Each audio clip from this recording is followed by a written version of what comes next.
Chapter 131, Demon Lord Leon. A few words from Smoggy. The timeline of this novel has officially gone crazy. It's messy than the Legend of Zelda series. Straight face. Demon Lord's Gambit Arc. 131. Demon Lord Leon. While looking at Remura that sat in front of him, Leon recalled the old days. With an appearance of a shoujo, a genderless demon lord. Even though it belonged to the weakest race, the Slimes, it evolved into a demon lord with a vast magic capacity. It was a unique existence, with the appearance of Izawa Shizu, a girl whom he once saved.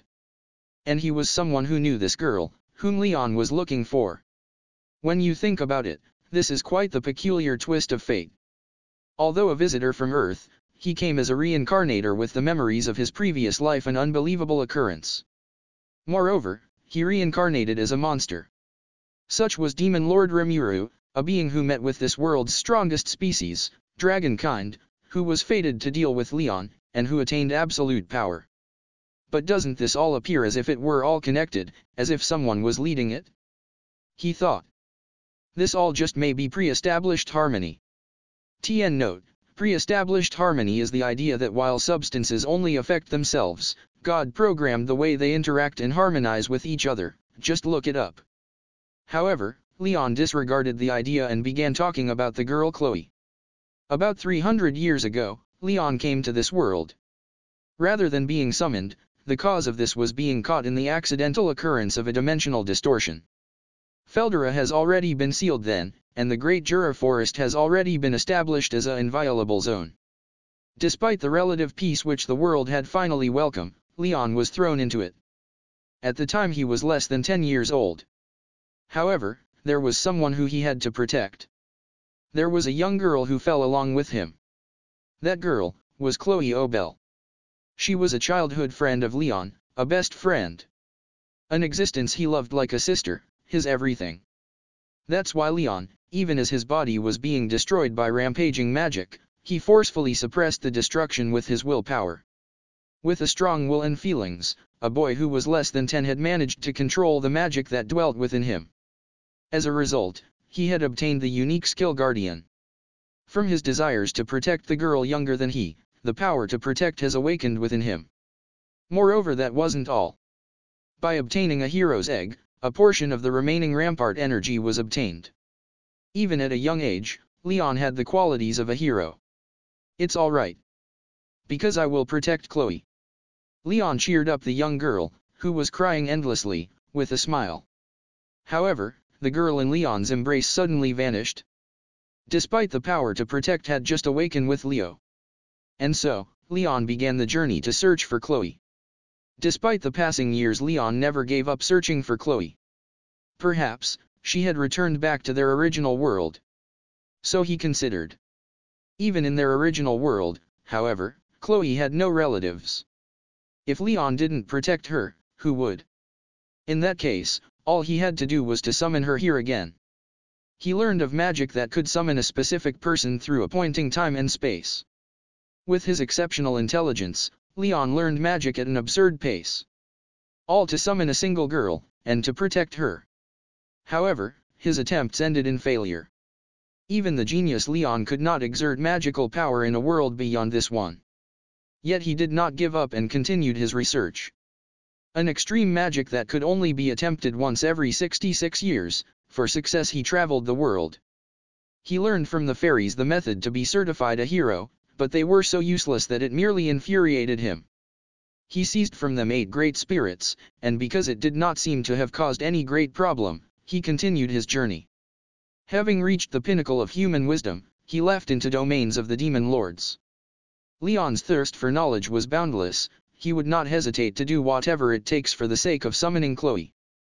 Thus, he continued living while destroying high-ranking devils and taking their wisdom for his own.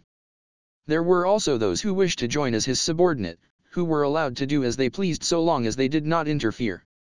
As time went by, the number of subordinates under Leon gradually grew in size, and he even came to own a small territory. Leon never named himself, but soon the name, Platinum Devil, began to spread. Before long, that name came to be associated with the name of a demon lord, but Leon paid it no mind. That sort of thing didn't matter to him. Rather, taking knowledge from the wise devils who came to fight him was most important. And for the first time, an existence that could be called a threat attacked Leon. Curse Lord Kazalem was offended by Leon's nickname of Demon Lord, and paid a visit to purge him. Even for Leon, the genius with a hero's egg, the Curse Lord Kazalem was a formidable foe. Superficial attacks will not work on Kazalem, king of the undead. With Leon's abilities specializing in defense, he couldn't inflict a fatal strike on Kazalem. On the other hand, Kazalem too found Leon a difficult opponent. Breaking through his iron wall-like defense was tough, and all his curses were null and void. With both sides lacking a decisive factor, the battle that unfolded extended for several days. However, the ending was a disappointing one. His egg hatched. Absorbing his pure feelings within the inner soul of Leon, the hero's egg had hatched. Leon has awakened and became a true hero. He who reigns as the Demon Lord, he who is the true hero. And that is Leon Cromwell. He awakened an ability, the ultimate skill, King of Purity Metatron. An ability which draws purest energy possible from power, magic, aura, and skill. For Kazalem who uses complex skills, this was the worst possible matchup. With cursed blood of hex and blood, rotten flesh of sludge and microorganisms, bones of magic water. The parts that constitutes Kazalem's body, was dismantled under the pulsating divine light of the ultimate skill, King of Purity Metatron. Without being able to put up any resistance, the Curse Lord Kazalem has been destroyed before Leon. By an ironic twist, Leon who has overthrown a Demon Lord was recognized as a Demon Lord in name and in reality. And Leon took it as a good thing. In the castle where Kazalem resides, an experimentation facility was established. In addition to it being used as an experimentation facility, he began considering his place of residence. When Chloe was successfully summoned, he needed to give her a place to live.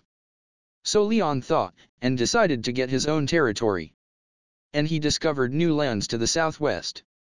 Extreme magic was used without holding back to reform the very ecology itself. And thus, the Golden Town Eldorado was completed. However, Leon has conducted research exclusively in Kazarim's residence in the Demon Continent until his summoning has failed, and Izawa Shiza was summoned. Her condition could be understood with a simple glance. Unlike Leon, this girl with burnt raven black hair has suffered grievous injuries and would soon die. Due to his failed summoning, this girl's body may soon collapse under the rampaging magic. However, age-wise it was a success, which pleased him. Furthermore, if it wasn't for his summon, this girl would have burned to death. Leon was slightly troubled. Calling this helping would be presumptuous.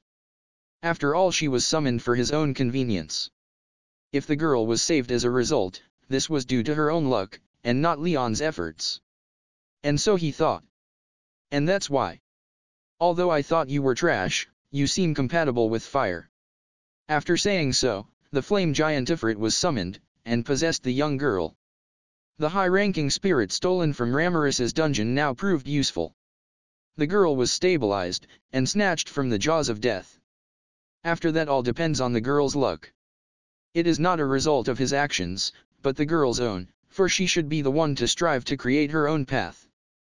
In addition, Leon could not afford to get involved with the girl. Leon was Leon, the girl was the girl, and she had to figure out her own life. It may seem cold, but such is the law of the jungle. Leon had thoroughly considered this, and he had no reason to carry the heavy burden of the young girl's fate. At that time, Leon had not noticed his whimsical actions would create such a twisted tapestry of fate. And thus, the weaver of fate had spun yet another pattern. Before Leo, a young boy has appeared. The young boy called himself Kagurazaka Yuuki. The young leader of the Freedom Association has told Leon that his organization would be useful to him. He seems to have heard about Leon's search for the otherworldly young girl through illicit means. Confidently, he boasted he could help Leon find the girl he seeks. On a whim, Leon permitted it. Either way, he would not be harmed if Yuuki had failed. No matter how many years it took, he was determined to successfully summon Chloe with his own two hands. After deciding to giving it a try due to no potential loss, the characteristics of Chloe was conveyed, and the proposal was accepted. When you think about it, that was his biggest blunder. Kagurazaka Yuuki had successfully summoned Chloe Obel. He had succeeded.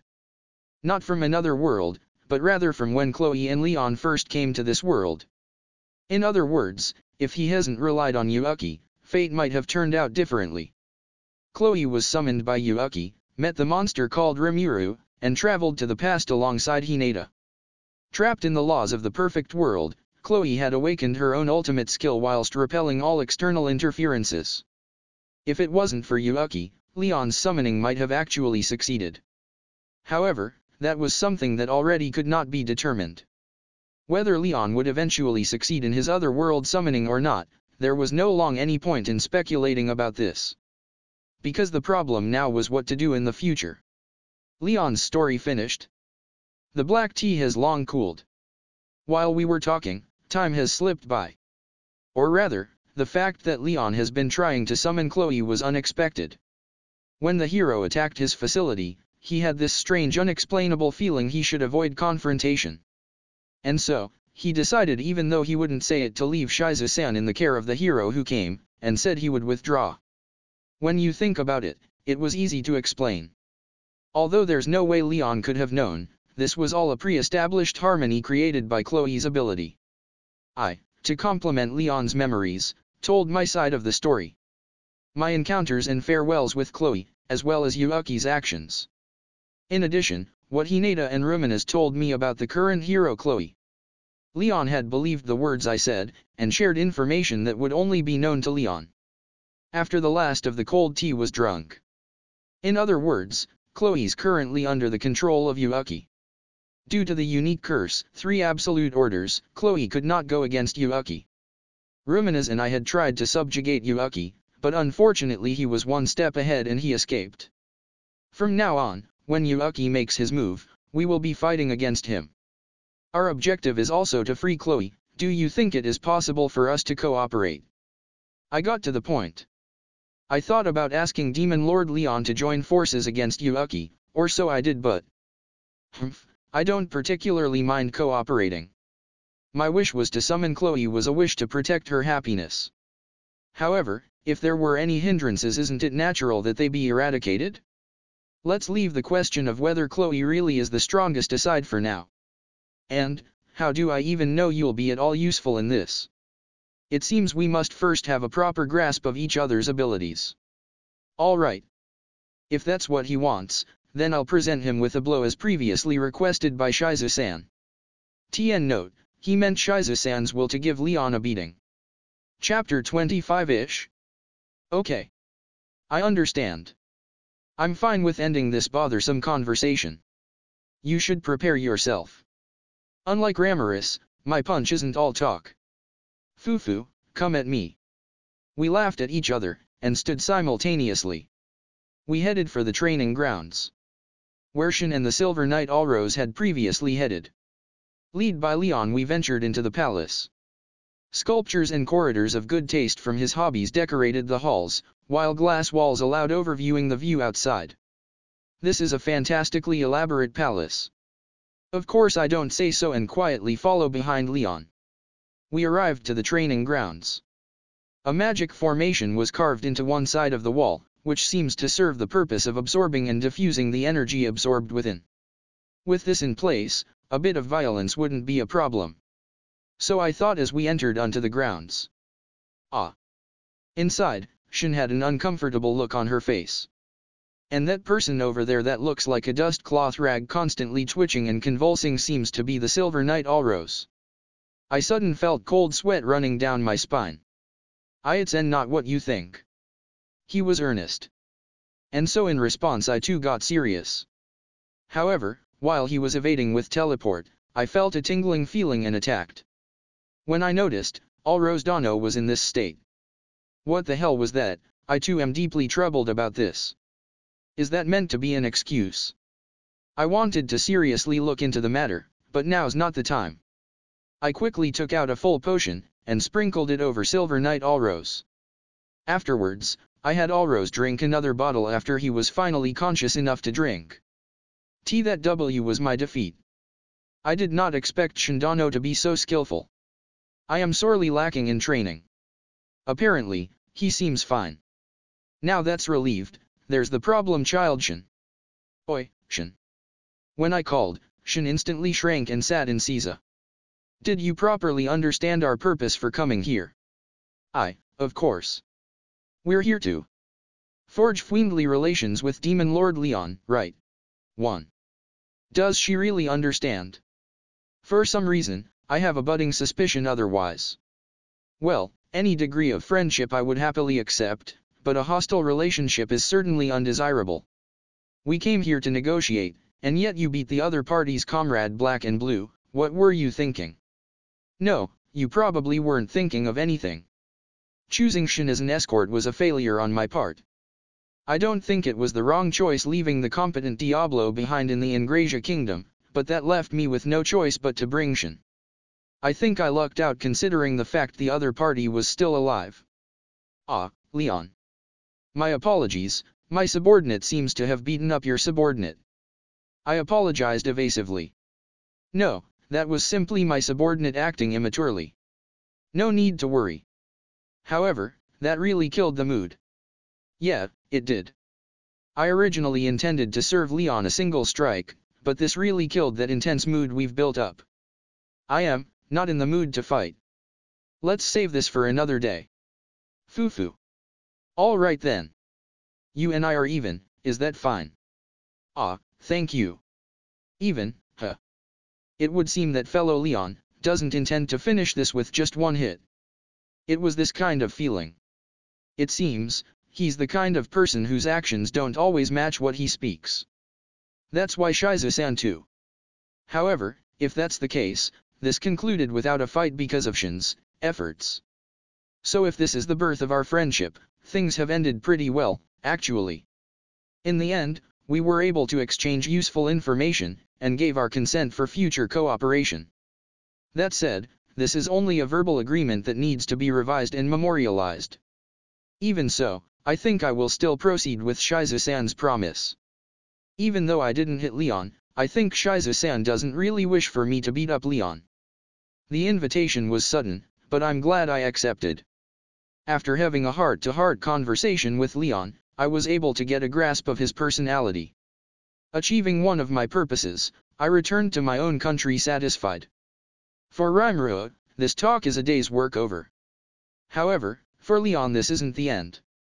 Rather, the girl he has been searching for years, Chloe, has been found. He began taking action as soon as he could. He commanded the Silver Knight Alrose to gather all the main knights. And so, to reclaim Chloe, the Demon Lord Leon moves out. Lying in wait, Kagurazaka Yuuki. The day when these two forces clash draws near.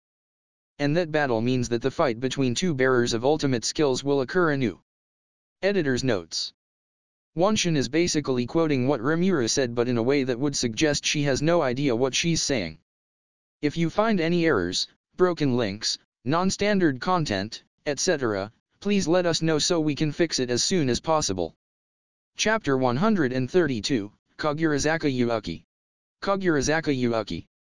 After leaving the Ingrasia Kingdom's royal capital, Yuuki's group was leisurely traveling along the Great Connaught mountain range towards the East Empire. The safer route to the Empire's territory passes through the Dwarf Kingdom and would reveal their location to Rimuru and Co. Since Yuuki had never traveled to the east before, he couldn't transfer there with magic. Well now, mountain climbing can be fun every once in a while.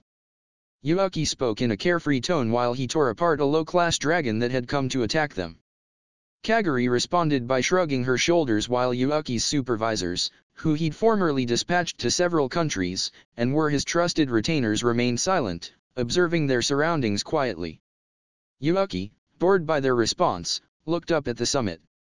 The route Yuuki's group was following was one that passed above the Dwarf Kingdom and was rarely traversed. The wild dragons that inhabited the area were a high-class life form that could understand human speech if it became a higher species. They were uninvited guests on these mountains, so it would become troublesome if they were discovered by a king-class dragon. Aware of this, Yuuki and Co. advanced carefully. Compared to Yuuki, who seemed to be having fun, shadows of fatigue could be seen in his subordinates. It wasn't surprising since they had been attacked by lower-class dragons once every hour. Up to 5 dragons have attacked at once. If they went through the safer route commonly used by merchants, they wouldn't be attacked like this and dragons would rarely appear. The route that Yuuki and co were traversing wasn't a route approved by the Dragon King. Maybe because of that, they were extremely cautious. Yuuki had chosen this route without hesitation. At that time. Oh? A call from Leon. Recently, he was met and said that he would cancel our deal. Does he still have complaints? While saying that happily, he took out a necklace with a small crystal from his breast pocket and charged it with magic power. And somehow the conversation with Leon occurred. It seems like Leon will come here. Since it'll take him approximately an hour to get here, shall we take a break and wait for him? He informed Kaguri and the others before he immediately sat down on a sturdy and comfortable rock. Leon? The Demon Lord, Leon?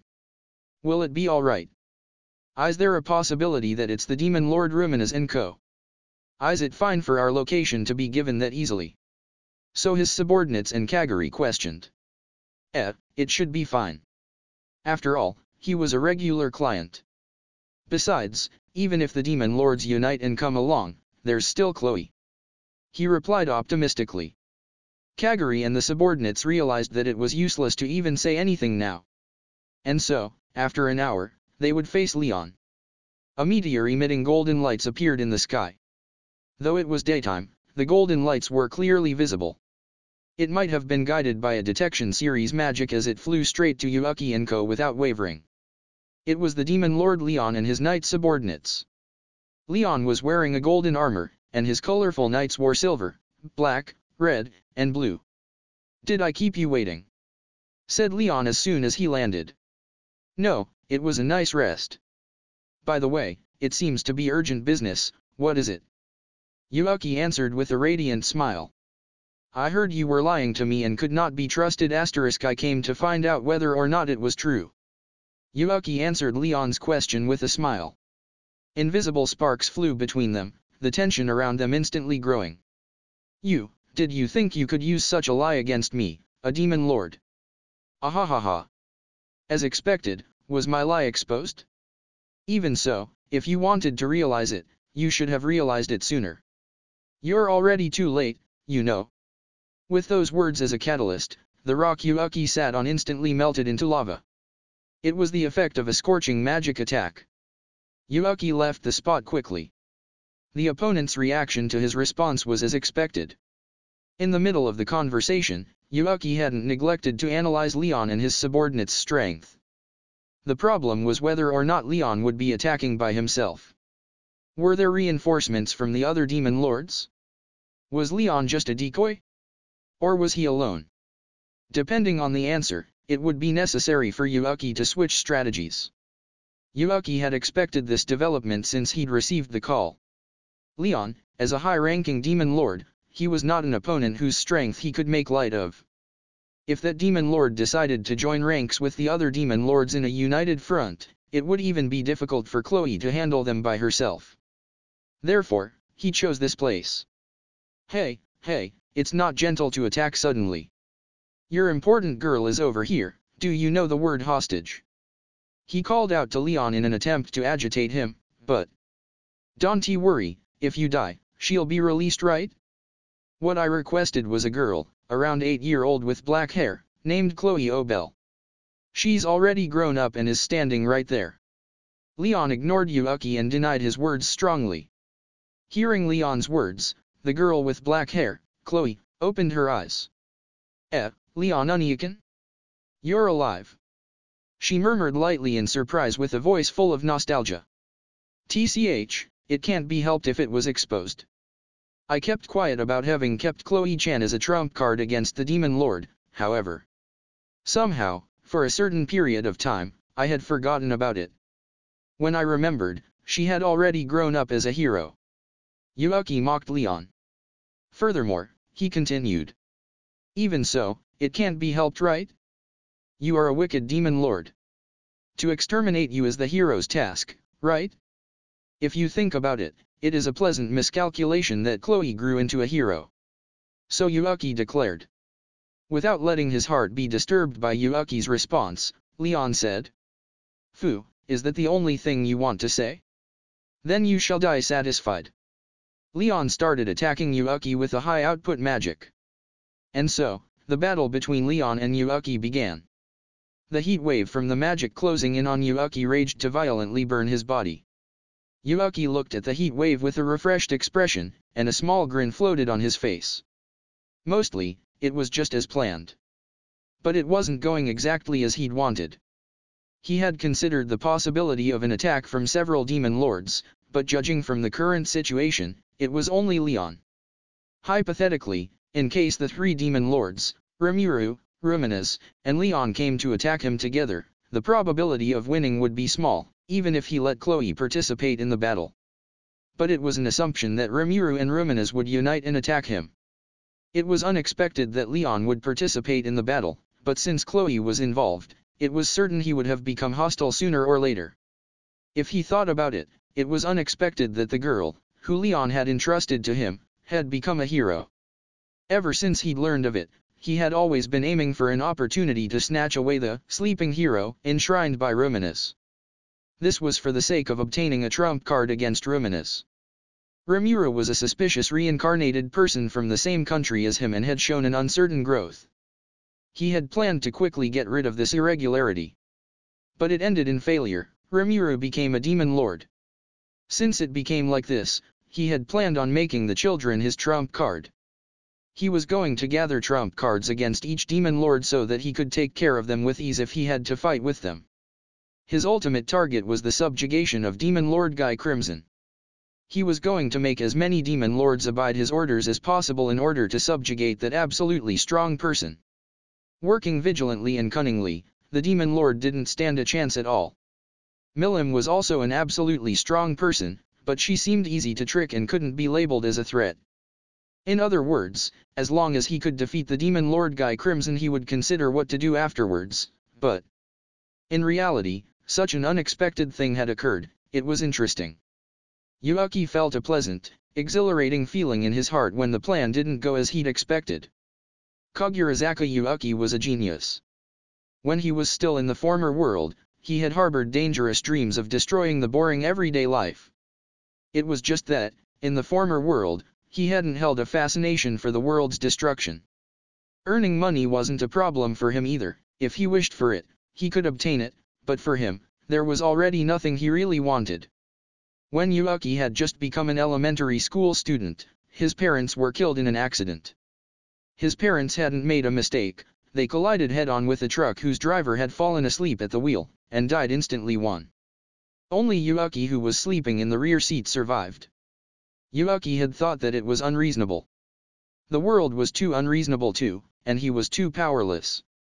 Thinking about revenge against such an unreasonable world had become amusing. But he quickly grew tired of that. He was a genius that could accomplish anything that he wanted. If he seriously wished for it, it might really have been possible to turn the destruction of the world into reality. It's uninteresting. This world is really boring. He didn't lie about his true feelings. But, it could be said that his rampage was suppressed because of that. While it was a good fortune for Yuuki to have crossed to this world, it had become a misfortune for others. Kagurazaka Yuuki crossed worlds and acquired the power that his soul had wished for. He who wanted all, in reality wanted nothing at all. Therefore he obtained the power itself.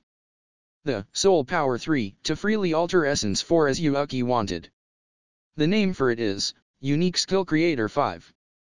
The power was a miscalculation for Kazarim, who had summoned Yuuki. No, in the first place, that the summoned was Yuuki meant that it was a failure, fate, for Kazarim. Kazarim, who was a drifting soul 6, took several hundred years to prepare for his own revival, to increase the covenant with the summoned target. Failure was not allowed in the ceremony, but just in case, he engraved a curse crest implementing his control ability and did the summoning. The summoned target couldn't keep its consciousness and Kazarim had planned to destroy its spirit and kill it. Afterwards he was going to snatch the power of the soul and take over the body in order to revive.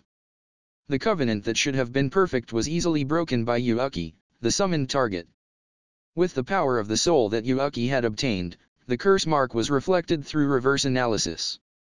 With his own skill overturned, Kazarim easily surrendered to Yuuki. And so Yuuki went to another world. In this world, powerful enemies existed, it was a world without boredom. Yuuki rejoiced, he knew the meaning of his own existence in this world. Let's bring destruction to this world. If you want to stop me, then show me if you can. It was Yuuki's code of conduct. A warped retribution against such unreasonable world. Therefore Yuuki doesn't get impatient. It doesn't even matter if he fails. In case he succeeds, then the world will be destroyed and he may die in highest pleasure and joy.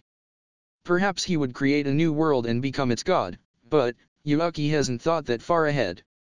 His desire is to challenge the world.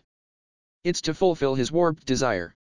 Yuuki understood the world's structure with his genius. First of all, he grasped the principle of summoning in the world and created the unique skill Summoner 7. After that, from Kazarim's skill, he created the unique skill Ruler 8.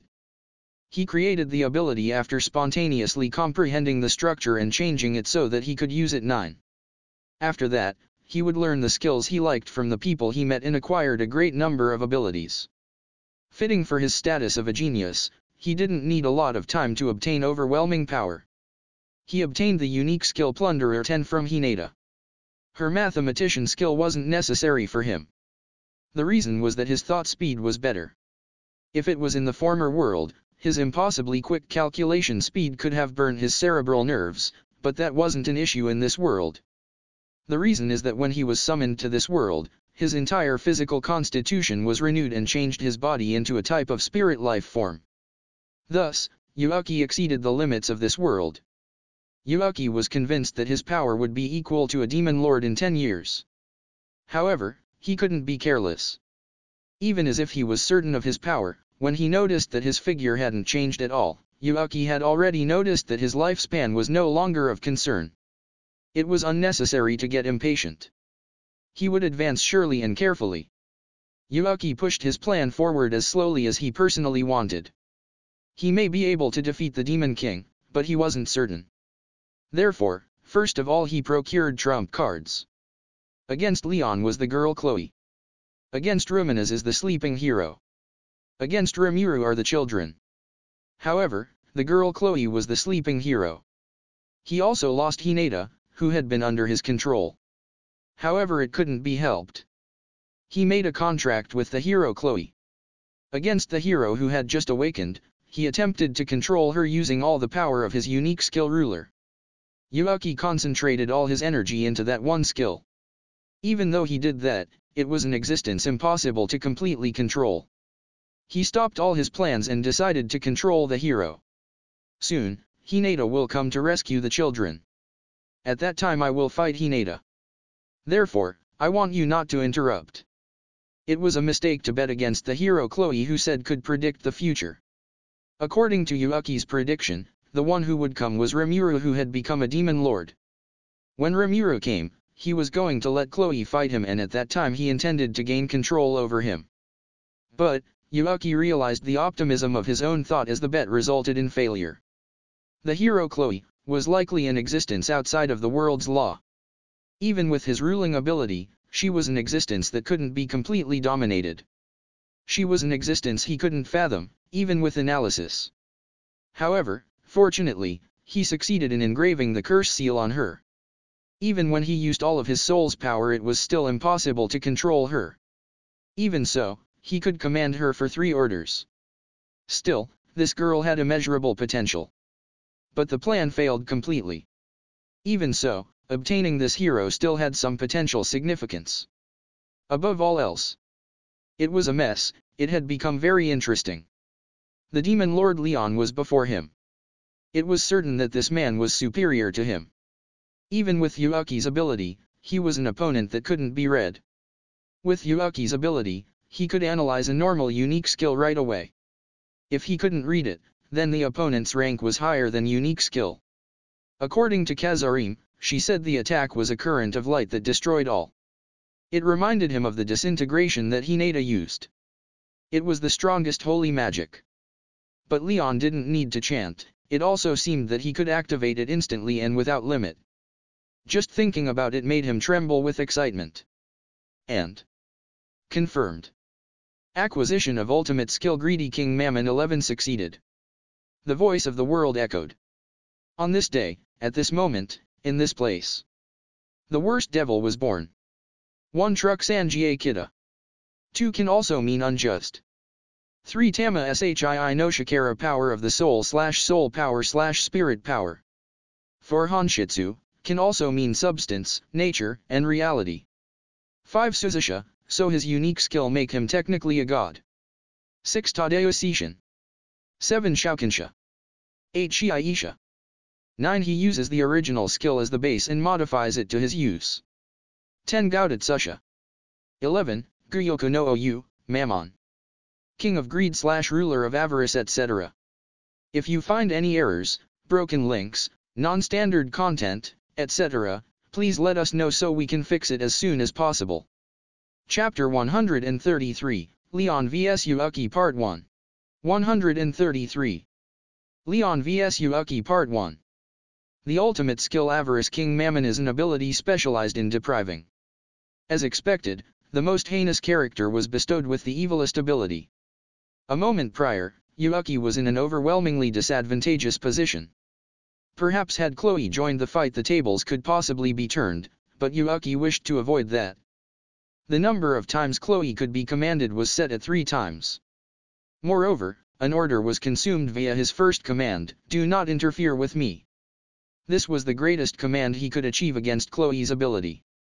If he wished for her to serve him faithfully, even all of the wishes would not be enough. Simply commanding Chloe not to turn hostile exerted him to his utmost. Nevertheless, he had taken countermeasures to against the possibility of Chloe awakening from this curse of dominance. Yuuki had to use every ounce of his soul to maintain this soul contract. And now, even though Yuuki's own ultimate skill has awakened, he decided to abstain from using her power. Chloe's specialty is combat.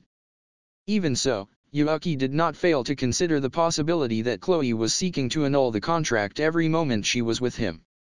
After all, she almost succeeded a second ago. I see. I thought she was awfully quiet, but she was trying to cancel the contract with me, huh? Yuuki said, shrugging. Chloe remained silent, with a bitter expression. Setting aside whether the attempt would have succeeded or not, the fact remains that she tried. Well, that's a given, thought Yuuki. Unless you're an idiot, it's unnatural for someone to simply obey. Well, whatever. Looks like I made it in time. Now then, Leon. Shall we continue? Yuuki nodded in regards to Chloe's reaction, and faced Leon. Leon scowled at the blissful expression on Yuuki's face. With both sides now possessing an ultimate skill, Leon had already lost his advantage. But situation-wise, Leon still had the advantage. Yuuki may have awoken to his ultimate skill, but his energy has not yet recovered. He was still stuck with whatever was left over from dominating Chloe. But still Yuuki refused to deploy his trump card. He wanted to win with what he already in hand. Yuuki continued to think, but his current situation remained unfortunate. The Silver Knight Alrose was currently fighting face-to-face against Kaguli. Both sides were evenly matched. At the same time, Leon's strongest subordinate the Black Knight Claude, alongside the Red Knight and the Blue Knight were fighting against Yuuki's subordinates. The Black Knight Claude displayed overwhelming might in battle. Yuuki's subordinates, who originally numbered more than 10, were now reduced to mere 5. And even now, another one was felled by his strike. And then there was 4. They planned to assist Alrose in the fight against Kaguri after cleaning up the small fries. Wait a moment, Yuuki-sama. At this rate wouldn't we be killed? Becoming rather desperate looking, Kaguli continuously evaded Alrose. Looking at her struggle. You really are weak, aren't you? Yuuki answered Kaguri with disgust. But I guess having this be a one-sided slaughter does bug me, so how about I go on the offensive? He slipped behind the Red Knight. And while avoiding the sword slashing towards him. Life steal. And then, a palm rested on Red Knight's chest. As soon as Yuuki lifted his palm, the Red Knight crumpled on the spot. The editor just came to the realization that these knights are based off of Power Rangers. Red Knight. Nay-san. Red Knight didn't respond to Black Knight Claude's and Blue Knight's screams. Or rather, she couldn't. The reason being that she was already dead. It's useless to beckon, you know? That's because, I just took that person's life. Looking like his power restored a little, Yuuki stated the fact with icy cold words. This was no longer a battle. Only the depriver and the deprived. Between the two, there was a hopeless gap. Defeating all of Yuuki's subordinates, Blue Knight rushed towards Red Knight to confirm what he had proclaimed. His sister did not show signs of movement. She was without a doubt dead. You bastard! The Blue Knight was enraged. Oi, this is a battle, isn't it? You've been killing my subordinates too, weren't you? Isn't getting angry over this a bit unreasonable? This guy. In response to Yuuki's words, their killing intent intensified. As for Leon, after looking at Yuuki's ability, he realized the graveness of the situation. Even if it had just awakened, Yuuki's already completely mastered the ability. In the first place, leveling the playing field was something outside of his calculation. Leon did not underestimate Yuuki. Yet, he concluded that Yuuki must be exterminated before was given a chance to grow because of how unpredictable and dangerous he was. Certainly he wanted to save Chloe as soon as possible, however, circumstances as they were dictated against solo action. Therefore, he decided to retreat. All of Yuuki's subordinates have been eliminated, all that was left was the woman known as Kaguli. Although he was worried about that vicious glare, strength-wise she didn't seem like that much of a problem. But with an ability that steals an opponent's soul without resistance through touch, Leon judged that Yuuki was far too dangerous for Leon and his companions. Withdraw for now. Leon decided, and immediately ordered. Leon-sama, allow me to be the rearguard. The Black Knight Claude cried out, and appeared in front of Leon, by the wall facing Yuuki. Era? Leon, are you escaping? I wouldn't allow such a thing, you know. Yuuki revealed a beaming smile, manipulating the surrounding trees and blocked Leon's retreat path. However, something of this degree couldn't possibly block Leon. Light of the ultimate skill, King of Purity Metatron, gathered in his palm, Leon forcefully destroyed the trees and opened the way. Although Leon tried to trigger transfer magic, his attempt merely resulted in confusion.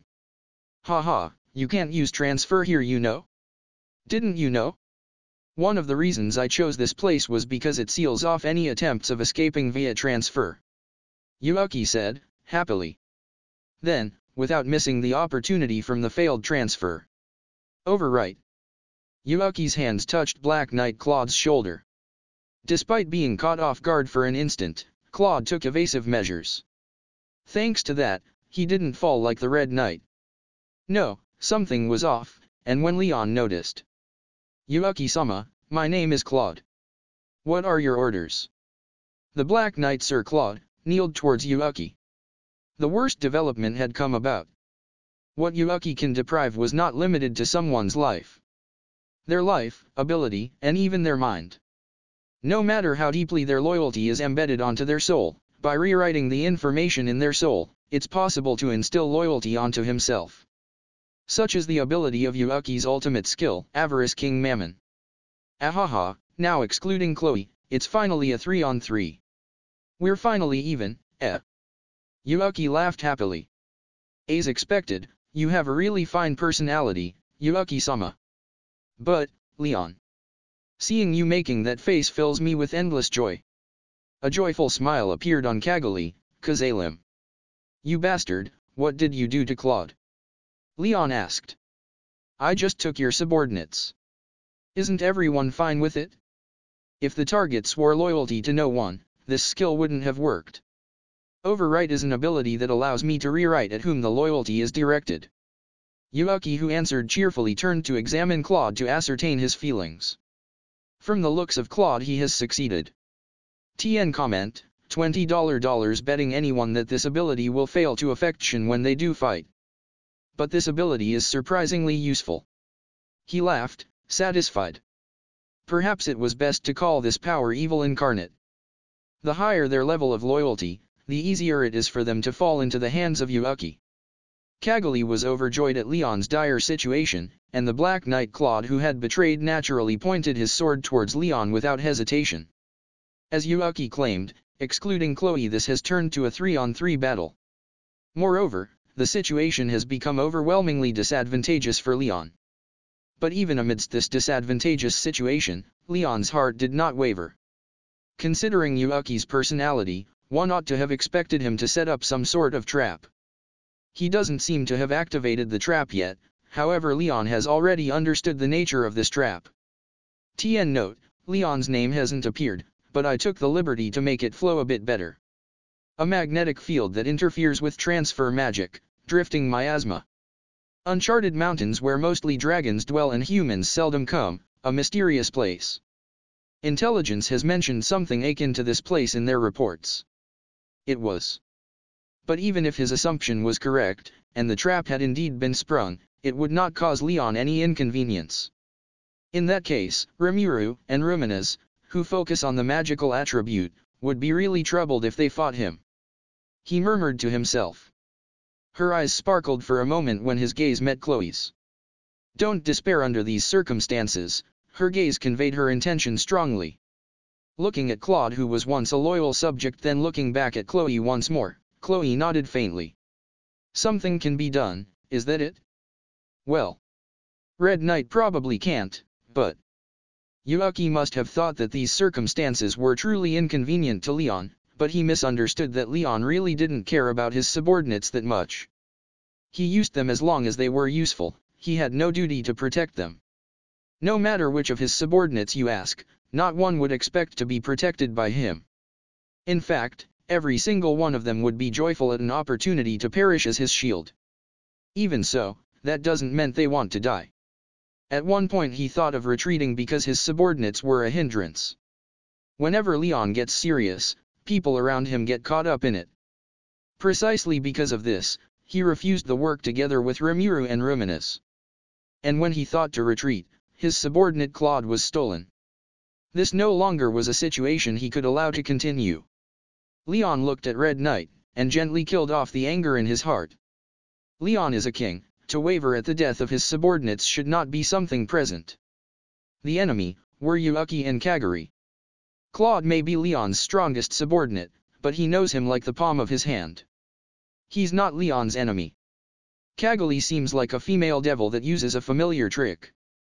She seems to hold a serious grudge towards Leon, but he couldn't recall. His heart isn't big enough to remember the grudges of each and every small fry. She seems to be good at using curse spells, but not at a level worthy of calling a threat. It'd be fine to ignore this woman, thought Leon. In that case, the only enemy here is Yuuki. Yuuki is a real pain, having awakened an ultimate skill here. He truly is a man who gains strength in the face of adversity. But... Leon had a thin smile. Did you know? Ultimate skills are not equal, there could be a difference between them as great as between heaven and the earth. What? I've changed my mind, I'm not withdrawing, I'm going to bury you here. Leon's ultimate skill is the apex of the light class, an existence that could be called the bane of being of magic origin. And, Leon knows someone else who holds an ultimate skill. He tried confronting him once, and his defeat was so overwhelming it couldn't be called a fight at all. Lord of Darkness, Guy Crimson. The strongest of the demon lords. Leon made full use of his ultimate skill, and attacked with full force. The result was a complete defeat. After defeating Kazalim, Guy Crimson aimlessly visited to issue a challenge. If he won he would be allowed to do as he wished, if he lost Leon was to become Guy's companion. Leon came with the intention to kill, and Guy simply defended all his attacks as if he were toying. The experience of defeat had made Leon strong. After all, in a battle between ultimate skill wielders, the key to victory is to understand the opponent's ability first. If a person couldn't comprehend what had happened, then his defeat is inevitable. For Leon, Guy was a person capable of overwhelming others so. Then, for a person without an ultimate skill, prevailing against those with one is impossible. Going as far as preparing a number of things to prevent confrontation. It was outside of his calculation for Yuuki to come here and then awaken an ultimate skill like he did, however this wasn't enough to determine Leon's defeat. Over the course of hundreds of years, Leon familiarized himself with his skill. Since Yuuki has just awakened, his grasp of his skill is yet imperfect. And, that is good. If he were to awaken his abilities in the dark, he would certainly become troublesome when Leon would have faced him. The sprouting bud of a threat should be plucked here and now. In front of Leon, the evil youth Kagurazaka Yuuki has finally been recognized as an enemy that must be eradicated. Yuuki perceived that the atmosphere of the handsome blonde man in front of him, Leon Cornwall, had changed. What is that? He thought. In a flash of light, Leon himself, Yuuki, could only watch as Claude was blown away. With an intense blow from Leon's bare hands, the jet black armor of Black Knight Sir Claude was half destroyed, rendering him unable to battle. While looking at Claude, who was blown off into Chloe's Veni City, he clicked his tongue. "Chloe, can you heal that guy? I'd rather have a comrade I made after a lot of effort than a dead subordinate." He called out to Chloe. "Sure, why not? Was that a command?" "No, and there is an explanation for that. If the curse wasn't used, it would be treated as Chloe's own will rather than a command."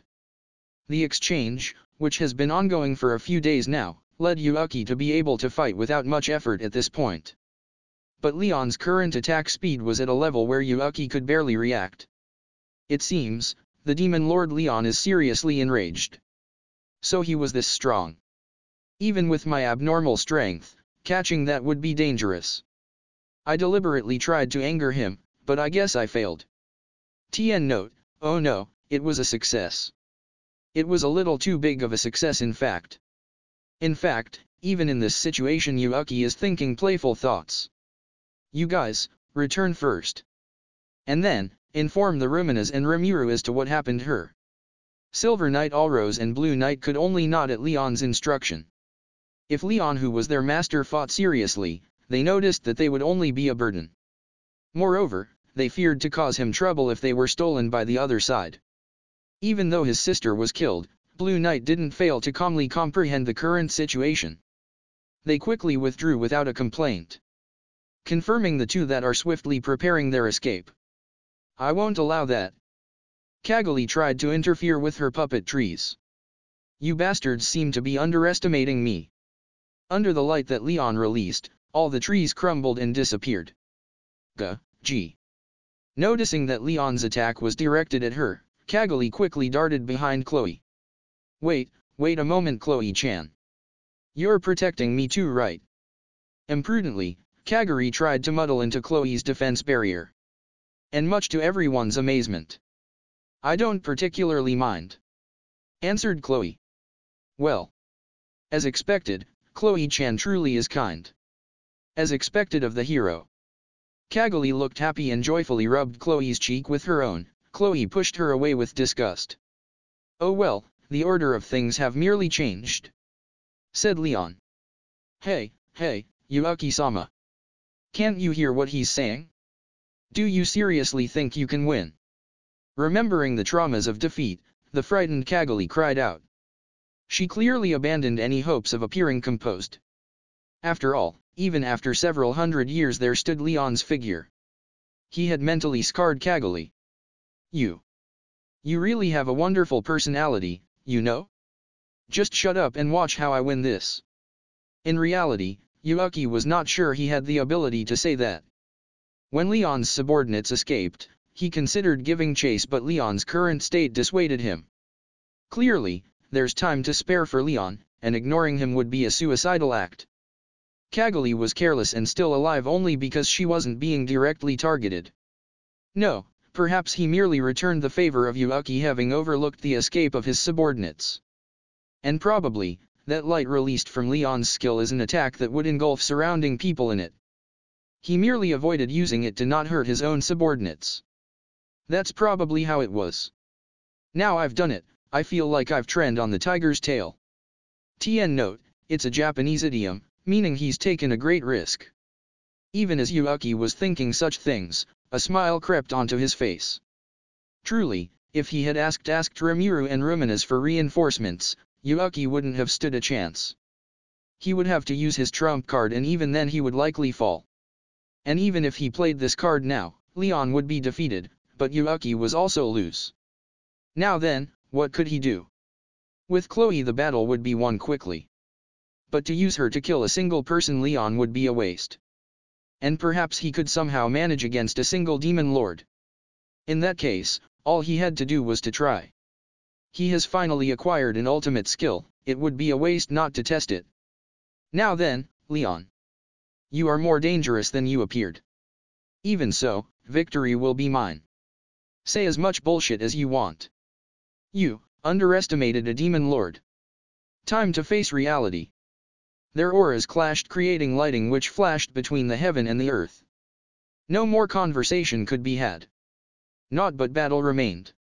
If you find any errors, broken links, non-standard content, etc., please let us know so we can fix it as soon as possible. Chapter 134, Leon vs Yuuki Part 2. Leon vs Yuuki Part 2. The battle between Leon and Yuuki began. The air flickered with light, and the ground was blown away by the shock. Even Chloe, who hadn't moved, was hit by the aftermath of the shock. Kaguli, who hid behind Chloe, ducked her head and opened her eyes wide. Time out. What in the world is happening here? It was a high-speed battle, too quick for Kaguli to perceive, she could only see traces of it. Which side has the advantage? The result is unknown. At a glance, the situation seems even. However, I see that Leon Oni-chan still holds the advantage and has led the situation as he desired. I'm not very good at analyzing, Chloe spoke while thinking that, as they watched the fight. Huh? That's a bit vague. Then, which side will win? Chloe remained silent for a while. If the conditions remain just as they are now, Leon Oni-chan will win. She declared. Whatever. Although I will declare something too, Yuuki-sama will not be defeated. Definitely. Kaguli forcefully made an assertion. Chloe glanced at Kaguli and neither denied nor confirmed her assertion. The Black Knight Claude said nothing and put down his held-up hand. Claude, who had been seriously injured by Leon's blow, was now fully healed. He was amazed that even the black armor was completely restored. Gently putting her finger over the wide-eyed Claude's lip, Chloe slightly shook her head. With just that she drove Claude out of her mind and Chloe returned her focus to Leon and Yuuki's fight. The Black Knight Claude stood up beside Chloe without saying anything. Hey, can you see the fight between those two? Kaguli asked Claude, who had stood up. However, Claude only answered with a nod instead of words. TCH. You seemed to be monstrous enough to be capable of following such a fight with your eyes. Well, it's okay. After all, it will be a victory for Yuuki-sama, you should ascertain the victory of your new master as well. After saying that much, Kaguli sat down on a convenient rock with an uninterested expression. Of course, she sat in a spot where Chloe could still act as a barrier and protect her. Their level of combat was far above what she could perceive, and Kaguli didn't even have the slightest bit of experience necessary to comprehend the fight anyway. What's more, this girl fully believed in Yuuki's victory, so she didn't have any interest in watching the battle. Claude, unlike Kaguli, was still bewildered by his current situation. However, after being admonished by Chloe, he didn't dare foolishly reveal his current state. Actually, his consciousness, thanks to Chloe, had returned to him, still pledging his allegiance to Leon. Chloe's ability was not to recovery. The true nature of it was rewinding time. She rewound time to make it so that the situation where Yuuki did the overwrite never happened. Without changing the surroundings time, it was possible to use the ability to affect only limited number of people. This ability was the ultimate power. It is not limited to erasing damage, but even abnormal status, in other words, fatigue, or even death will become non-existent. However, it's unfortunate that the Red's revival was impossible. Because Yuuki used his depriving ability, there was no way to interfere. Although it was an absolute power, it was not almighty. Chloe knew that well. Besides, she had just acquired the ability and could not wield it fully. Her wish to revive the Red Knight was difficult to fulfill. There was no one that would condemn her, however she looked at the Red Knight with a sad expression. There was nothing that she could do, since she couldn't move without permission. While letting out a sigh, Chloe focused on the fight. Leon and Yuuki. The fight between those two had just begun. However, as Chloe's eyes focused, she saw clearly that the state of the fight had changed greatly. Yuaki felt a deep regret for his erroneous impression. He had underestimated his opponent. Leon Cromwell, a newcomer demon lord. A former human, the demon lord who defeated Cagali equals Kazarim. Because Cagali was too weak, it could be said that he had estimated Leon's power as being low. Fortunately, thanks to the fact that an ultimate skill had awakened in him, he could continue fighting. He was certain that if he hadn't acquired the skill he would have already been defeated. Or rather, I didn't think that he was this strong. He kept thinking as warded off the blow from the light that was unleashed towards him. He could feel that his energy was reduced by a large amount when warding attacks. If this situation continued, his defeat was merely a matter of time. Yuaki's ability specialized in stealing things. Its main use was to take the enemy's energy. With this ability, he could recover his power while he attacked, so normally this ability could be called omnipotent in attack and defense. That's the case when the opponent is not Leon. The attribute of Leon's ability is light equals purification. This attribute specialized in purifying demons, in other words, it's an ability fitting for a hero. Because this person was a demon lord, Yuaki couldn't help but feel that the ironic situation was a great big joke. Though there was no use in complaining, Yuaki's acquired ability was part of the Demon Series 1, meaning it had a demonic attribute too. Every time he attacked, he received purification, meaning he received damage. Much of the energy that he'd stolen had been purified. Furthermore, he couldn't evade the opponent's attack and he can't help but to notice the large amount of damage he received with each encounter. This isn't good, right? I will lose if this situation continues. He thought about his next plan optimistically. In the worst-case scenario, he could involve Chloe. However, he wished to avoid that. It would become difficult to lead the world to destruction if he did that. The reason was simple. It would become impossible for him to defeat the strongest entities in this world known as Guy Crimson and Milim Nava. And Rimuru as well. Yuaki's intuition told him that the slime he met was an abnormality. Its growth speed was abnormal, and his gaze was impenetrable. That gaze felt uncomfortable, so he had judged that it was impossible to ignore Rimuru. I never thought that Rimuru-san could see through my true nature, still, I get the feeling it will be dangerous if I don't get rid of that person quickly. For such a thing, it was preferable to use Chloe. 2 strong people and 1 dangerous person. Yuaki had judged Milim was someone that could easily be deceived. Therefore the real problem was Guy and Rimuru. Yuaki felt uneasy leaving Guy as Chloe's only opponent. Therefore he was going to get rid of Rimuru. After that, he would make Chloe fight Guy. It was a plan to get rid of the 2 of them at the same time. It seemed it would be difficult to defeat Rimuru later if he used Chloe now. Feeling such a premonition, Yuaki didn't give Chloe an order.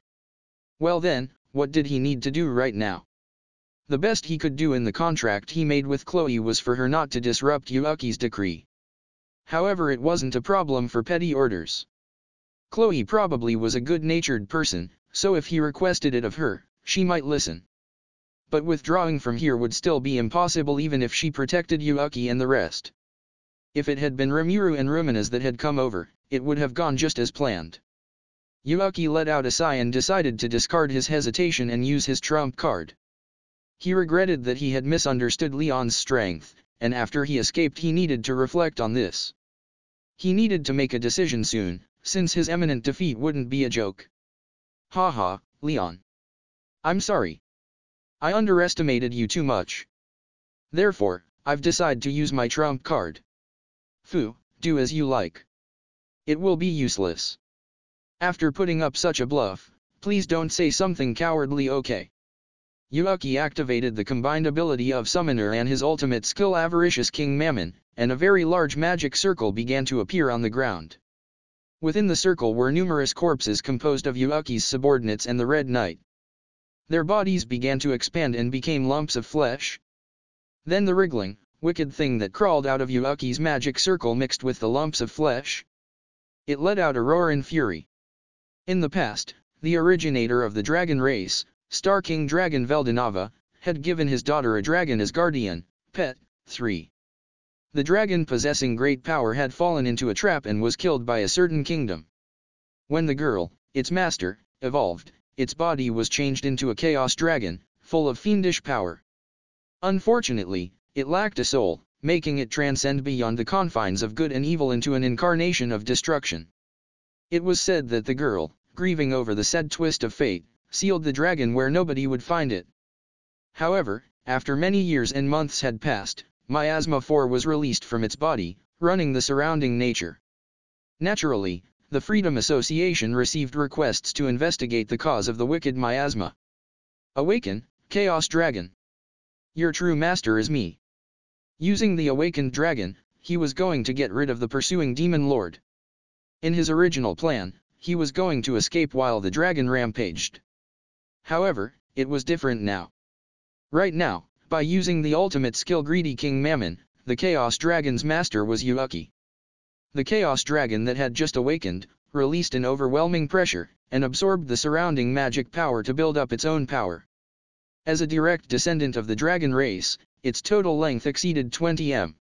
Right now, the strongest dragon moved according to Yuuki's will. The roar and miasmic breath it spouted corroded the rocky surface, and the arbor, from the hillside to the summit, crumbled. This was the Chaos Dragon's ability, Chaotic Breath. Yuuki sported a proud smile and Cagali turned pale.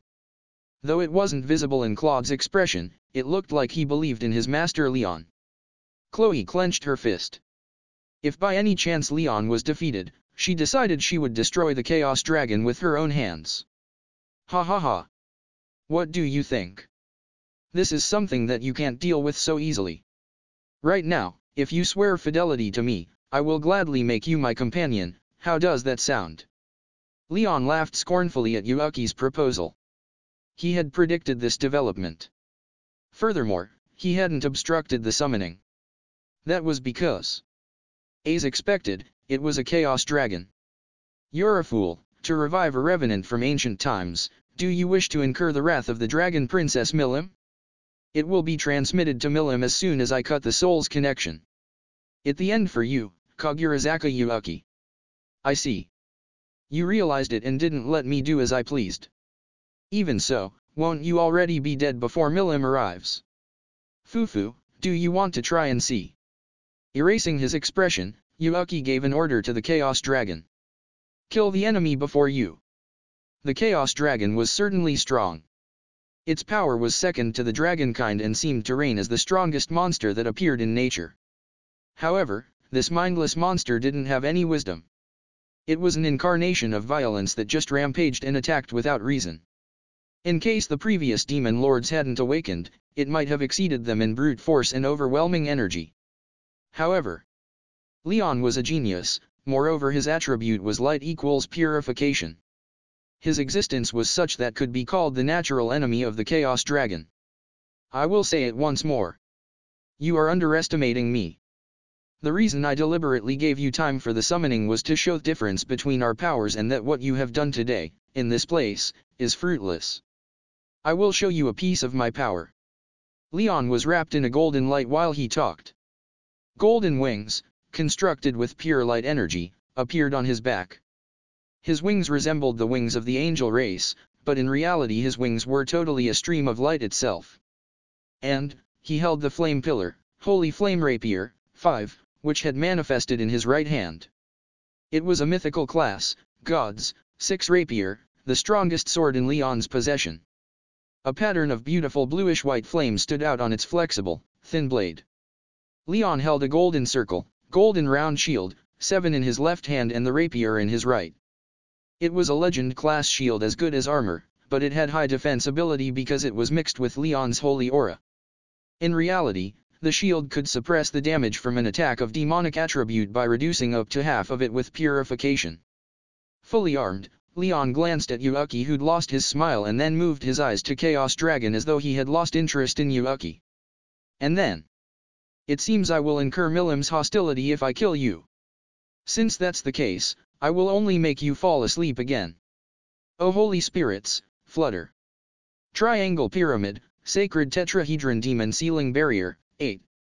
A small tetrahedron with 4 pillars made from crystallized spirits grew large, and in accordance to Leon's will, it wrapped around the Chaos Dragon. This was the ultimate holy attribute barrier that even surpassed Holy Field.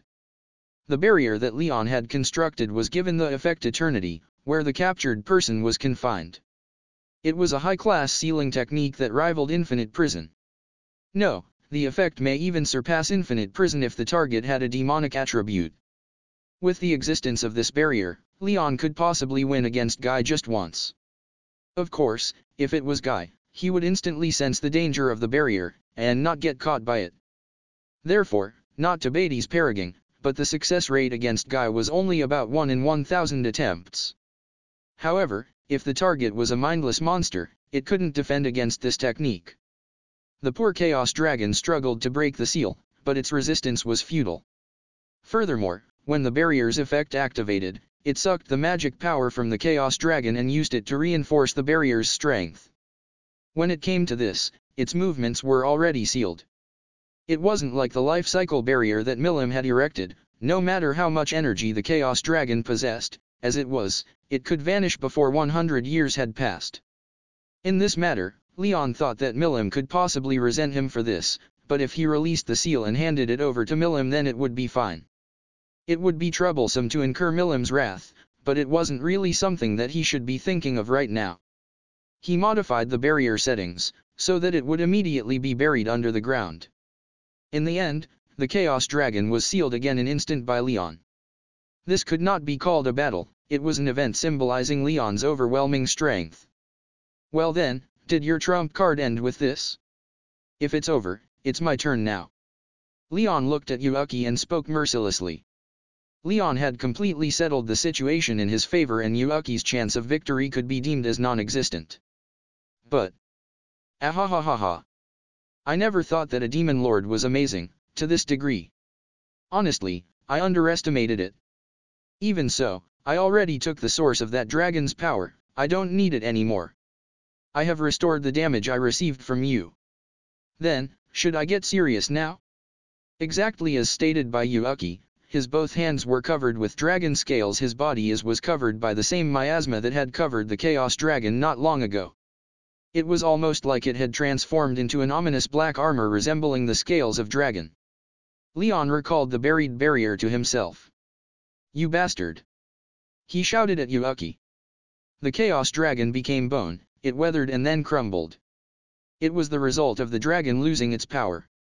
Just as Yuuki had said, he had deprived it of its very core. With this, Milim's wrath is. The moment Leon thought about that. Do you think now is the right time to worry about that? Yuuki leapt behind Leon's with a speed incomparable to before. And delivered a strong kick to Leon's back. Yuuki, who had taken the power of the dragon, had become a dragon warrior. He put more effort into the fight. Don't get cocky, you insect. Golden lights were emitted intensely and completely dyed the area pure white. Inside the torrent of light that blinded people's eyes was Leon, who stood glaring angrily at Yuuki, his body wrapped in white gold armor. The 36 pairs of 72 wings appeared once more on his back. They had vanished when he had used barrier before, but it manifested again when Leon's virtually unlimited holy aura was released. Light Angel Leon vs Dragon Warrior Yuuki. The fight was settled in an instant.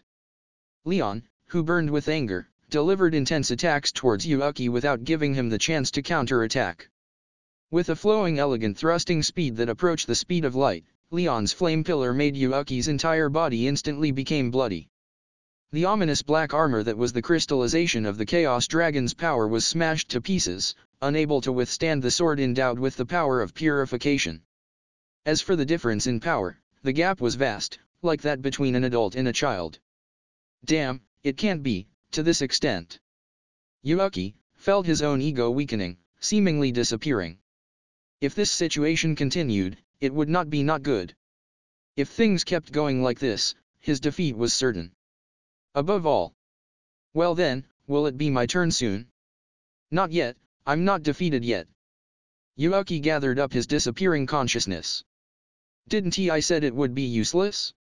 You are not even capable of following my movement. Yuuki lost sight of Leon, who was standing in front of him, and his left arm is cut by Leon's flame pillar and flung away. An acute pain attacked Yuuki, and his control of the power had already become unsteady. He fell to the ground and crouched down. His severed arm stopped bleeding, and he glared at Leon, who hovered over him, looking down at him. The outcome was already determined. Yuuki seemed to have misunderstood Leon's overwhelming strength. The difference between the strength he took from the ancient dragon, the power of the Chaos Dragon, and Leon's was not good. It was just like Leon had said, even if he awoke an ultimate skill, the difference in the ability was like heaven and earth. It's the end. Just as Leon declares the ultimatum, a multi-layered 3D magic circle formed with Leon in the center and took in Yuuki. The magic circle kept radiating and flickering in a radiant color, and then it was completed in an instant. Perish, Holy Breakdown, 36th Style Annihilation's Light of Holy Spirit Purification, 9. Twinkling lights radiated from his 36 pairs of wings. When the lights collided with the layered barrier, they were reflected irregularly and filled the inside of the barrier with light. It was a wild dance of photons that broke down the things it touched. It was Leon's greatest and strongest wide-area annihilation ability. The annihilation percentage inside the limited space covered by the barrier was 100%, it was an inescapable technique. Yuuki, who was still crouched down on the ground with his severed left arm, had his body mercilessly pierced by the lights. When the inside of the barrier is filled with lights, photons are generated, and the ability concludes. This ability generates energy several thousand times greater than the disintegration that Hinata had used, and all objects within the barrier are disintegrated. And then, the inside of the barrier was filled with lights. A flash. When the magic circle disappeared, the lights calmed down. There was only one person standing on the ground. However, that person seemed unhappy. So, he escaped, huh? He muttered. So. Standing on the ground alone was Leon. Yuuki, who had confirmed Leon's overwhelming strength and realized his own defeat, had decided to retreat when his left arm was cut off. At that moment, he had made the full use of his maximum strength and earned a little time with thought guidance. The perfect chance to escape appeared when Leon was concentrating on constructing the barrier. However, one ought to praise Yuuki. His stubbornness deserved appreciation. He didn't surrender until the end of the fight. But, that didn't change the fact that he ran away. Leon had promised to cooperate with the two demon lords, and when he thought about the possibility Milim would turn her rage towards him, he felt depressed. Good grief, I must be more serious.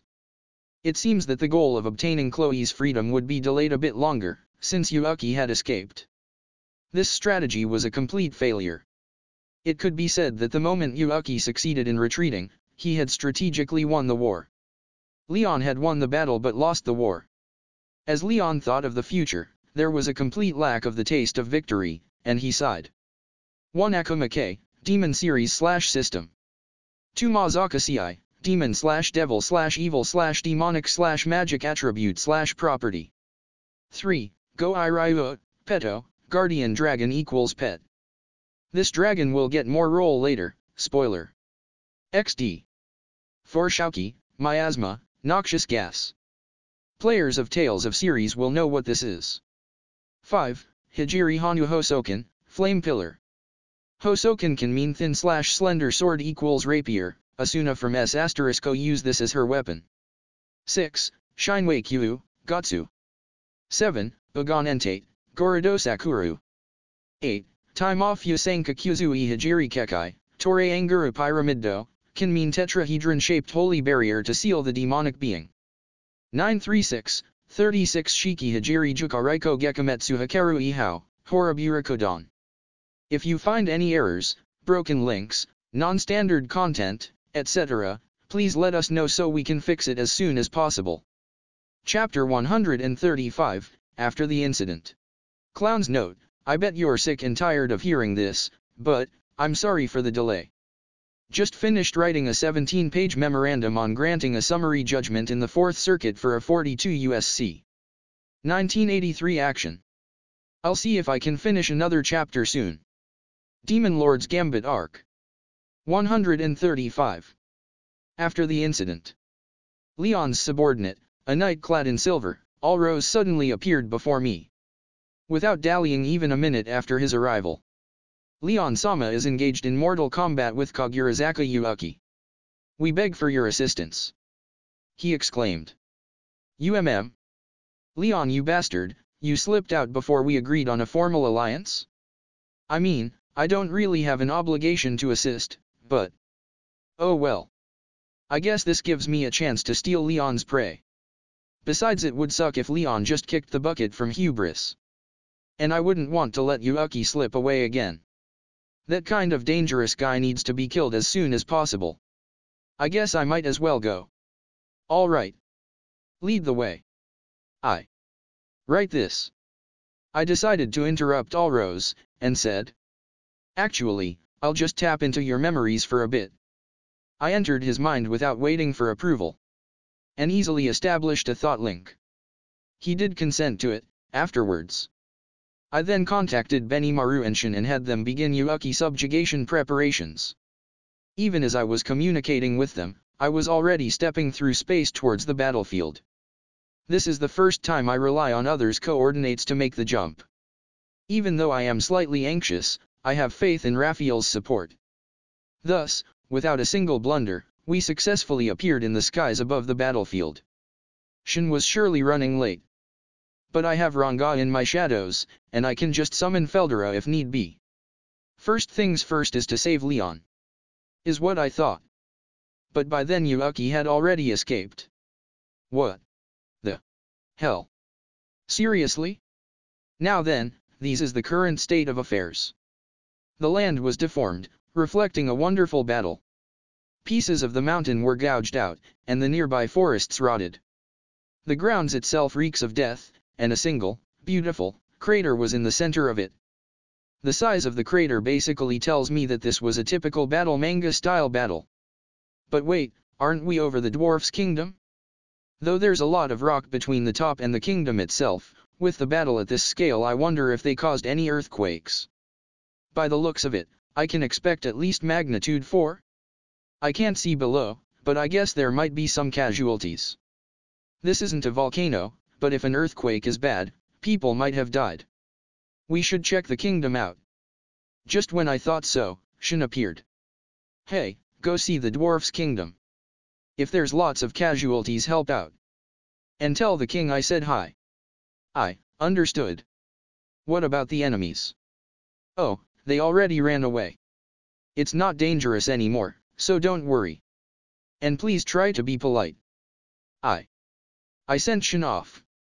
Shin's entourage follow suit. She trains them well.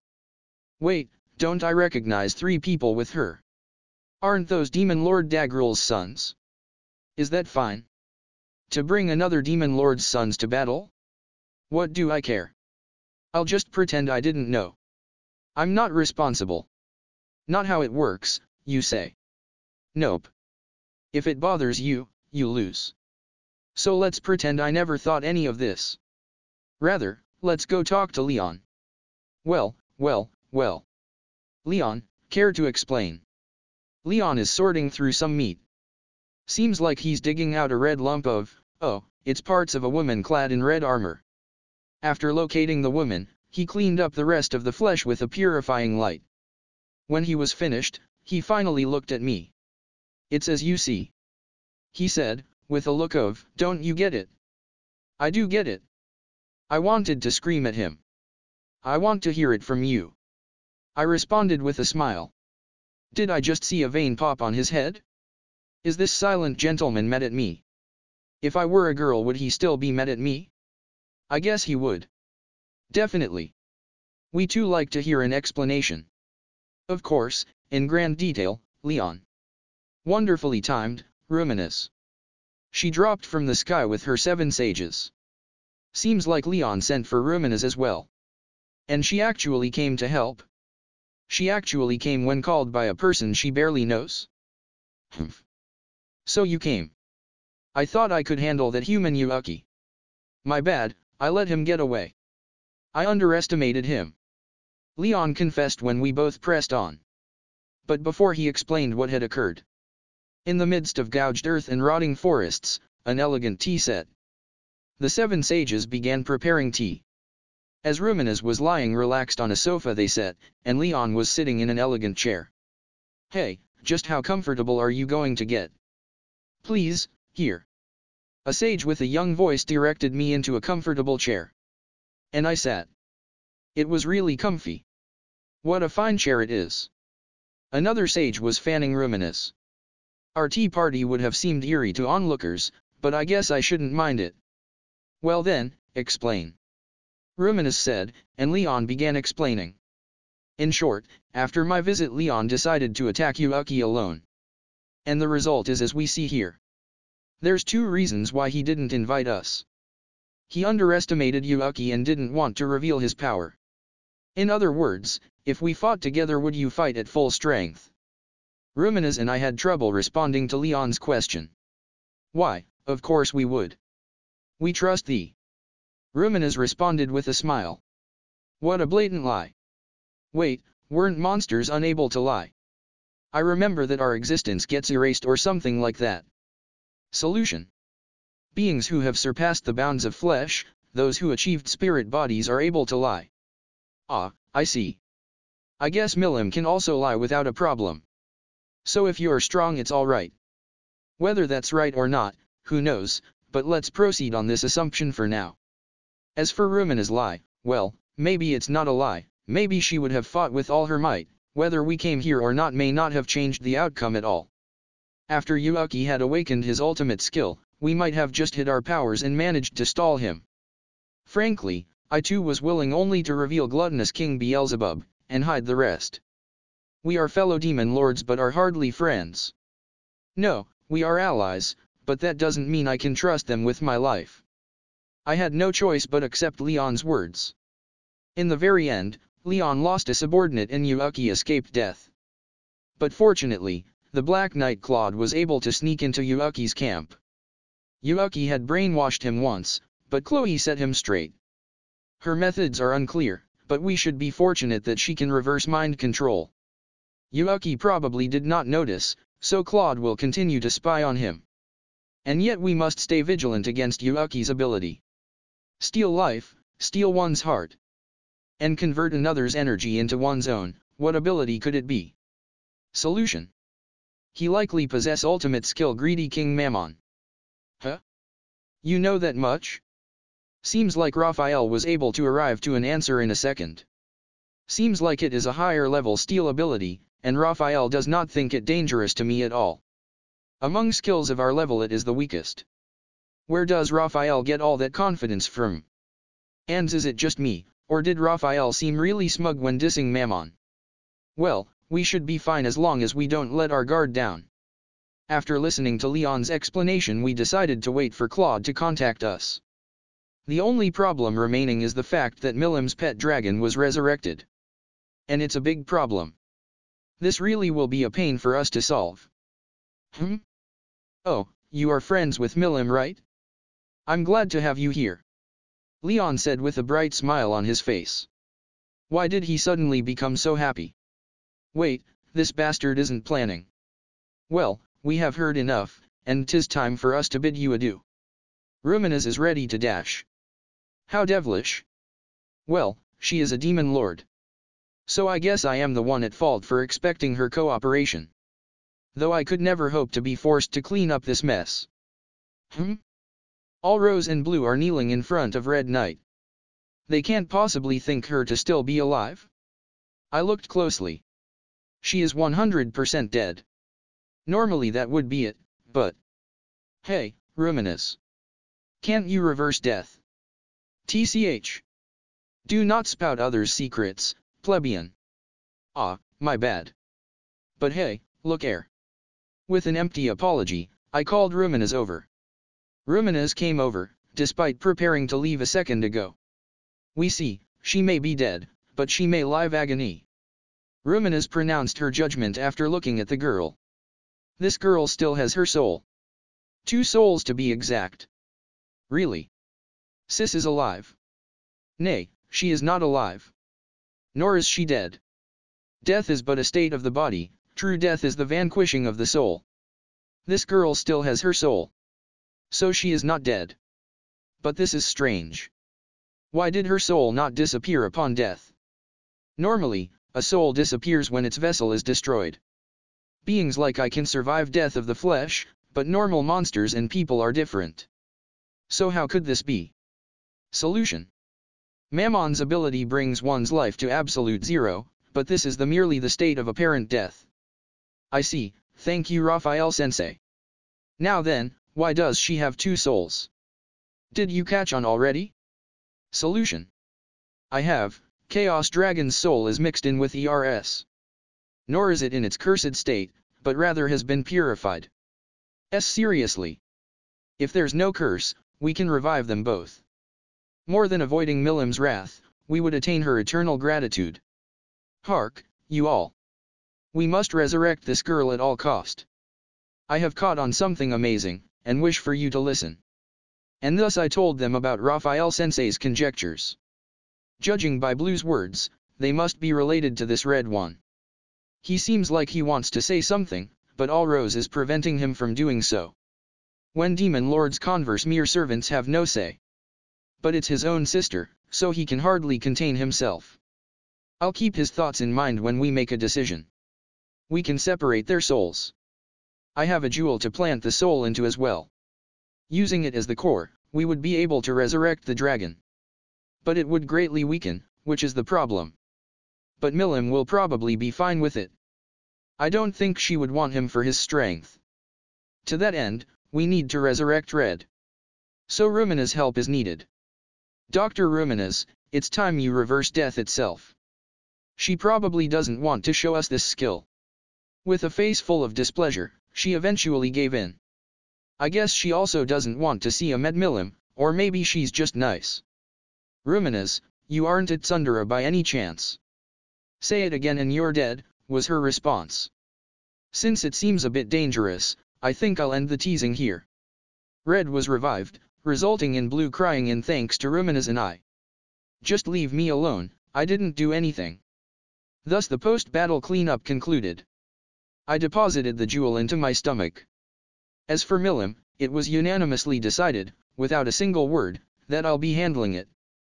Well, that's to be expected. No one would want to face that degree of danger. Leon and Rumina's promised to let the rest know before acting in the future. They'll be using me as an intermediary between them, so thus the Demon Lord Yuuki subjugation group was formed. Human countries and demon lords. Many powerful allies surround Tempest. These relationships will continue to develop from now on. Even as a turbulent storm was approaching. If you find any errors, broken links, non-standard content, etc., please let us know so we can fix it as soon as possible. Chapter 136, Eastern Empire.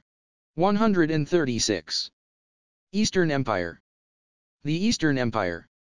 One of the oldest countries.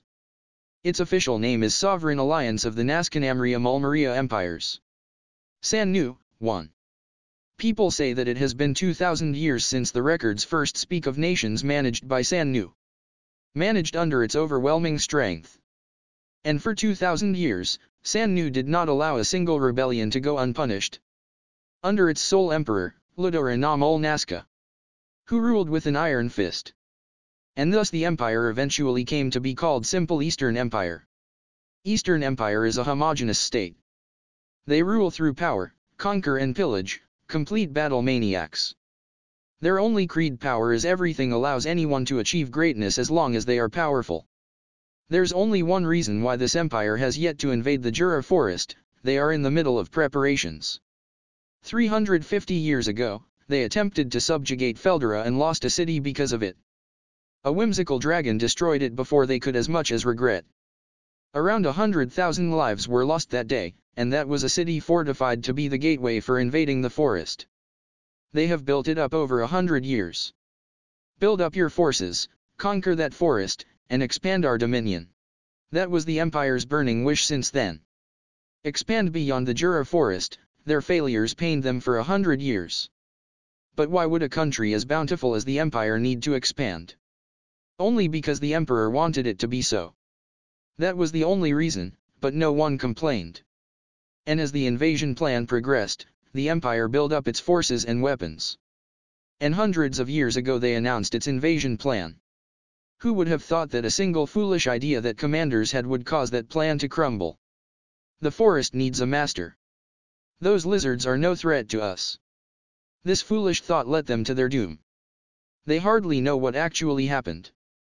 The books, the record keepers, and anyone who knew was reduced to ash. Their dreams, their ambitions, were reduced to ash. And time passed. The Empire continued with an additional creed: never invade Jura Forest. Feldera's anger left its scars, his power revealed how wide the world really is. The Empire could never as much consider an invasion. There were those who resented Feldera, but not one of them would disobey a superior, each of whom forbid an invasion. As such, voices of young warhawks never reached the upper echelons. As such, the army solidified even further, regaining control superior to before the invasion. They could not allow the second invasion to fail. For them, this was an opportunity to prove their loyalty to their empire.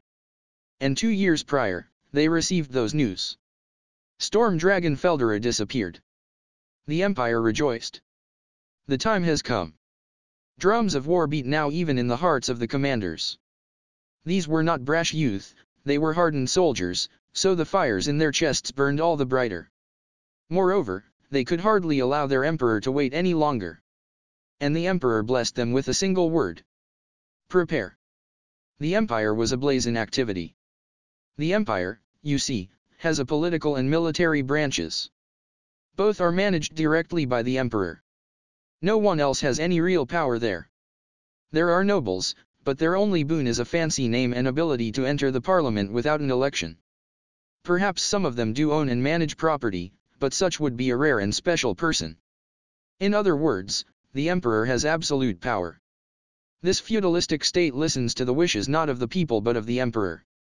Every soldier pledged his loyalty to the emperor.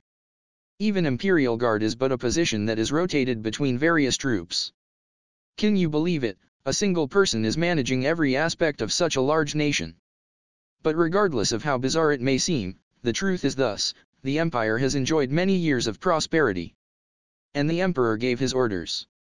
Surely everyone was elated to hear them, but no one rushed. They meticulously carried his orders out. And soon the preparations were complete. A single carriage was heading towards the capital. Inside, among the baggage, an armless man lay and 2 women sat. The carriage was driven by a knight clad in black. Yuuki's entourage. By the way, shouldn't we restore your arm? Kaguli asks Yuuki the most obvious question in the world. A loss of body part, albeit significant, could be treated with a high-level potion. Even Kaguli's magic could restore that kind of wound. There's hardly a reason to remain armless, at least no reason Kaguli could think of. It's fine, no problem. They say the blacksmiths are awesome in the empire, so I was thinking of getting myself a metal arm. Huh? The hell you dare to say, after losing to that bastard Leon? What? I'll surely win, you said?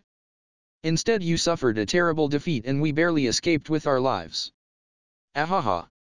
For you to be that angry. He was stronger than I thought, so what could I have done about him? Besides, it's not a loss if you live to see the morn. Snicker. I got an ultimate skill and stole the power of a chaos dragon. Also took that red knight's teleportation power, so what's the big deal? Yuuki casually responded to Kaguli's grumbling. He's totally not reflecting. Realizing that, Kaguli decided to give up. The fact is, Yuuki suffered a crushing defeat before Leon. His trump card was useless, and the abilities he gained were not worth the loss. Luckily, when the Chaos Dragon's power was taken, it disrupted the magnetic field in the atmosphere, allowing Yuuki and the rest to escape by teleporting away. Even so, Kaguli could not bear to see Yuuki remain as he was, so. Yuuki-sama, are you sure you would not like me to lend you a hand? Leon was far stronger than I remember him. As such, I must take responsibility for my mistake, but I must ask. Why did you hold back against him? When Kaguli finished the sentence, Chloe opened her eyes and glanced at Yuuki. For but a moment, Chloe was able to see into Yuuki's actual strength. Since it was but a moment, Chloe was unable to measure his actual strength and could only curse her inadequate analysis abilities. Even so, it was clear that he had another ultimate skill. And this was not something Chloe could ignore. Ahahaha, what did you expect? I can't go around parading my power in front of Chloe. We'll fight eventually, and, although she may suck at analyzing, she could always just let Demon Lord Rimura know, who clearly excels at it. I mean, I have to keep at least one hand in check, right? Oh, I see, just a beaten dog making excuses, huh? Hey. That's mean, Cagali. Always hiding his true intentions under the guise of a clown. But this time he may have spoken his mind, so thought Chloe. He truly is an enigma, Kagurazaka Yuuki. His words are fraught with lies and deceit. Like that time with the kids. Oh, did you not know? When a child's body is on the verge of collapse, the energy it releases is just right for another summoning. In other words, you can just try redo the summoning.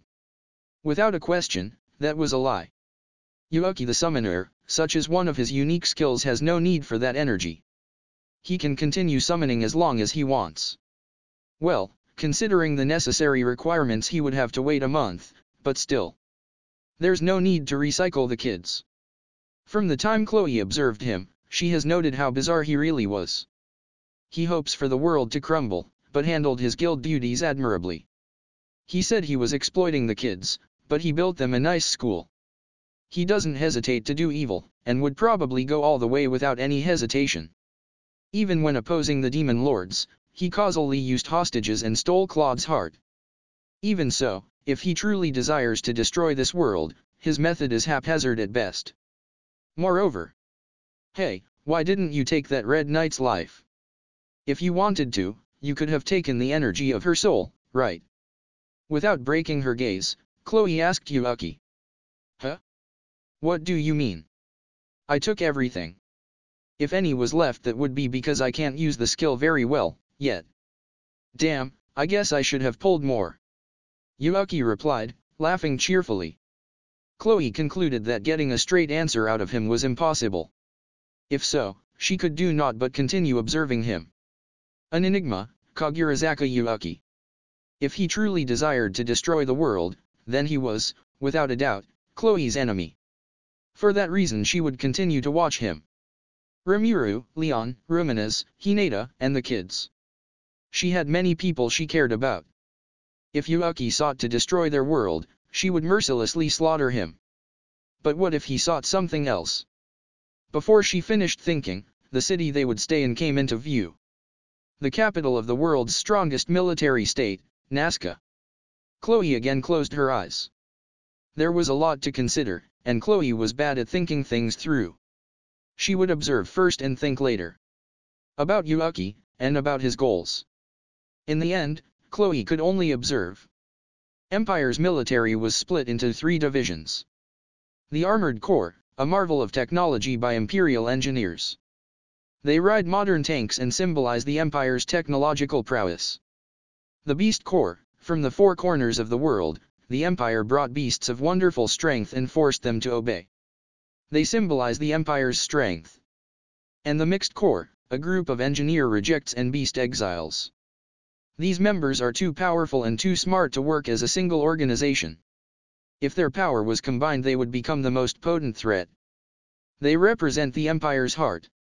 Young as it may be, their armies are not something one could achieve without Otherworld's influence. Otherworld's technologies and skills are interwoven to create an army of never-before-seen prowess. The Empire did not just collect beasts from the 4 corners of this world. People with various skills and knowledge. The Empire welcomed world travelers with open arms, and most of them by far reside there. Which is why their influence changed the Empire so. Of course, there being many in the Empire who possess a unique skill, these two have been assembled into an army. The Empire has grown too strong. And behind the scenes another army is protecting the Empire. But calling it an army is too much, it is at most a unit, but its strength is far beyond that of the 3 armies. In other words, they are powerful enough to be called an army despite being a single unit. The Empire is founded upon the maxim that strength is everything. There are 2 beings of absolute power who have authority over the rest too. The Emperor himself, the Generalissimo, is one. The other is the de facto commander over the armed forces, the being whom the Emperor himself trusts. That being also has the duty to protect the Emperor with the guardsmen. That being is so powerful he is said to surpass the demon lords, and has ensured the empire's safety for hundreds of years. Next, there are 3 generals. These 3 command each of the 3 armies. These 4 men are the pillars of the empire. Each has been given the empire's treasured god-tiered equipment. Equipment of unbelievable power. The strongest equipment before which no man can be an equal. And then the guardsmen. 100 individuals of great power join the guard, their strength is legendary. Of course, many of them are from another world. The empire does not discriminate against world travelers, and recognizes only strength. To these 100 the emperor bestowed legendary equipment. These 100 are the empire's strongest force. But how are the 100 selected? Through inter-army duel and combat. A system where the young may usurp the seat of the elder. Though forbidden during marches, any member of the army could challenge a superior to a duel.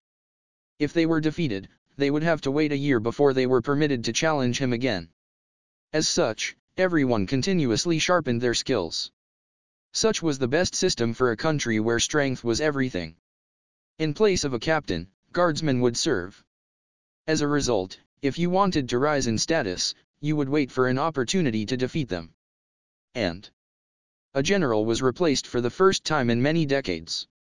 A single lad had made history. This lad reached the pinnacle of the empire. With a metal arm, Kagurazaka Yuuki became a general of the mixed army in the shortest time. A warrior of legends. In a blink of an eye he built up support for himself, and though there were already some who supported him from the beginning, no one seemed to mind. And now, the mixed army consolidated under a single will. The legend will go down to say that the empire's invasion began on the day Yuuki gained power. End of the Demon Lord's Gambit arc. One played around with acronyms. What do you guys think? 2. I know this seems contradictory, I think so too, probably will be edited out in the light novel. If you find any errors, broken links, non-standard content, etc., please let us know so we can fix it as soon as possible. Chapter 137, A Year of Progress. Dear readers, Clown here. I apologize for the delays in getting the chapters out to you. I initially planned to finish the whole chapter roughly 24 hours ago. Sadly, some work came up that I couldn't put up. I was thinking of how I can give you steady releases, and this is what I decided. I will be uploading chapters in parts, no more than 2 to 3 parts per chapter, which will hopefully mean an update once every 2 to 3 days. I will try to finish this chapter by Thursday, March 3rd at 11:59 p.m. GMT-4. The Empire's Invasion Arc. 137. A Year of Progress, Part 1. After Yuuki escaped, we were unable to immediately pursue. As they say, haste makes waste. One could say that Leon's impatience led to Yuuki escaping, but the real reason is the fact that we couldn't trust each other. As such, I noticed that we need to establish order amongst ourselves first. I mean, there's no question that all of us desperately want to save Chloe. But no good will come from acting rashly, and who could have accepted Yuuki to slip into the Empire? Fighting the Empire along with him puts us at a disadvantage. We need to prepare. I was tasked with handling Milim, while Leon would handle information gathering. But that entailed basically waiting for his spy to report in. With regards to the resurrected Red Knight, the Blue Knight was delighted and Leon thanked Ruminus. Thus we decided on our future actions. Leon will collect information while refraining from impatient actions. Though Leon's anger was easy to understand, the fact remains that he let Yuuki escape. Well, maybe he can just create a barrier around the battlefield, though whether a bearer of an ultimate skill would be affected is a different story, but I still believe that we should not act independently. Sure, we won't come to trust each other with our lives, but we do share a common goal. This common goal is the only thing that binds our group together. Should that common goal disappear, there's no way I'll be able to control the other two. While Leon is gathering information, there are places which we must visit. For now, we need to return and prepare our countries for an eventual confrontation with the Empire. But first, I have to deal with Milim.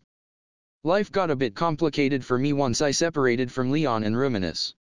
Soothing the raging Milim. Telling her that her pet was resurrected, and getting thanked by a delighted Milim. and have her guardian come right after Milim's anger was soothed. In short, I had to prevent Milim from rampaging. I guess you could even say that I needed to manipulate her. Her guardian, Frey, should have come sooner. She seems to have come the moment Milim regained her composure, but I don't want to think that Frey was just waiting for the right moment to return. In short, my life sucked, and I couldn't help but wonder why I had to suffer through this. Right. Leon forced me into this. Well, since Milim's mood improved quickly, I guess it wasn't that bad. From within the orb I carried the Chaos Dragon's soul formed into a small monster. A dragon hatchling, a datchling. He basically appeared from within the egg the moment Milim came. Gaia, is that you? Kui. The dragon and the girl embraced each other. A touching reunion. After that, we partied, by going to the labyrinth and power-leveling Gaia. What? No. We weren't just playing around. I mean, we only got into our avatars Ramaris, Milim, Feldera, and I delved into the labyrinth. Since Gaia could fly, he followed close behind me. And as you would expect from a Chaos Dragon. The dragon got used to fighting after only a few battles, and quickly started using miasma breath against multiple opponents. Miasma breath would drive our enemies mad. The dragon also had a skill etched into his soul, gravity manipulation, which he used to create shield around us, thus becoming one of the most valuable members of our party. The barrier is rather strong, and now, even if the enemy is a mage, my magic barrier and Gaia's gravity barrier creates an impenetrable wall. As a result, though we had previously struggled against the boss of the 30th floor, we have now cleared him with ease. Quahahaha. He's no match for us now. Yep. It's only Gazul, after all. Wahahaha. This made my day. QI. That was fun. No. We weren't just playing around. Stop saying such foolish things. We're trying hard for Gaia's sake. As long as it's for Gaia, what's the problem with us having a bit fun? But soon I couldn't help but be overcome with worry over Chloe. No matter how much you enjoy the present, such thoughts just creep up unexpectedly. But, no, I must not worry. 'Tis not an emergency yet, and undue worry harms one's heart. I wonder if Milim and the rest suggested we come here because my worry was showing on my face. If so, I would be very grateful. As soon as we tried advancing to the next floor, Frey appeared. And though Milim protested, it was useless. Even though Milim was crying and wailing like a child not wanting to leave the arcade, Frey's iron smile and words of persuasion won in the end. Figuring that Milim came over to play, Frey made sure that Milim understand that she'll be working without a break for a while. I'll be back, Milim said, leaving. In and out like a storm. As for Gaia, he continued wandering the labyrinth in his current form. It was too soon, he said, to have Milim train him, so he planned to return to her side after becoming slightly stronger. The labyrinth has an magical energy level, and Gaia has Ramaris bracelet, so he should be fine. And thus another companion joined us in our labyrinth adventures. By the way, we didn't know of this at the time, but our 5-member team came to be known as the unique bosses of the labyrinth.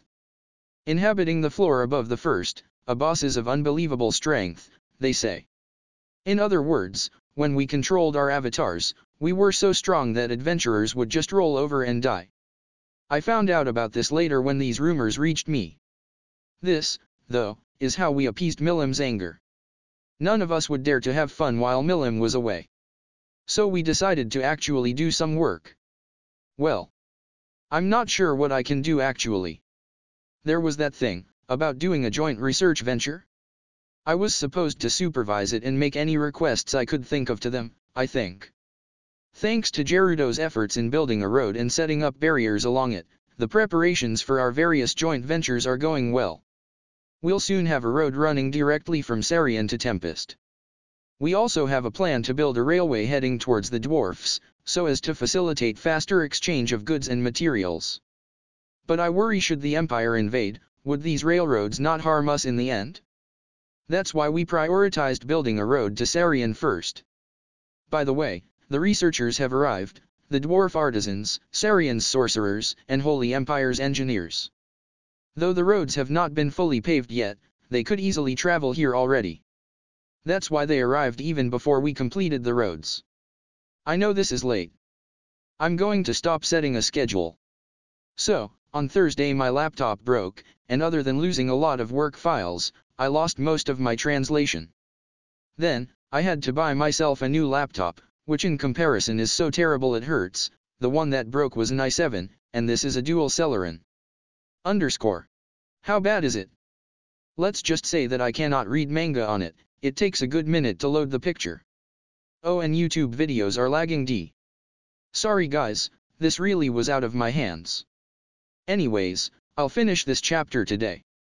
Chapter 138 is being handled by Kuma Kuma, and chapter 139 is Guro's. 137. A Year of Progress, Part 2. I digress, but must again reiterate that we completed these transportation routes in but a year. We even set up night lamps and anti-monster barriers for night travelers. Towards the Dwarf Kingdom we set up a railroad, and halfway along it we built a few inns, those later developed into a town. That town benefited greatly from the various engineering projects and became rather prosperous.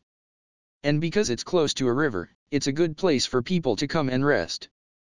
That town, by the way, will later develop to be a central station district. And yeah, we were wary of the Empire's invasion, so it's not like I regret any of the choices then made. The fact that we so quickly built the roads and railroads actually helped me solidify dominance over Jura Forest entire. Each tribe pledged their loyalty, and their young joined Gerudo's core. Thanks to the roads we established a solid trade network of food and goods. In fact, we may have created as efficient a system as the one back in my previous world. I thought for a second on whether I should build forts and castles, but decided against it. It would just be a waste of time, I figured. If the Empire really does invade us, then I'll just completely destroy it. What's the point of being anxious against someone you'll know for a brief second? We'll just use our entire force and stop them before they even start. So there's no point in building castles. Though if the Empire does advance we might have to destroy some of the rails, but even if we have to do so, we can just rebuild them later. And since we don't know when and if they come, there's no point in stalling our development even for a moment. The matter of the angels is the same. When they invade I'll annihilate them. What's broken we can simply repair. After all, things are not as important as people. Protect not the art but the artisan, so I say. Having arranged our affairs around this notion, even I was surprised at how fast we developed. The spirit research was primarily handled by the dwarfs and elves joint venture. Bester was originally involved in the magic armor research, and this type of research is the most common in this world. In contrast, sorcery studies are veiled in secrecy and taboos.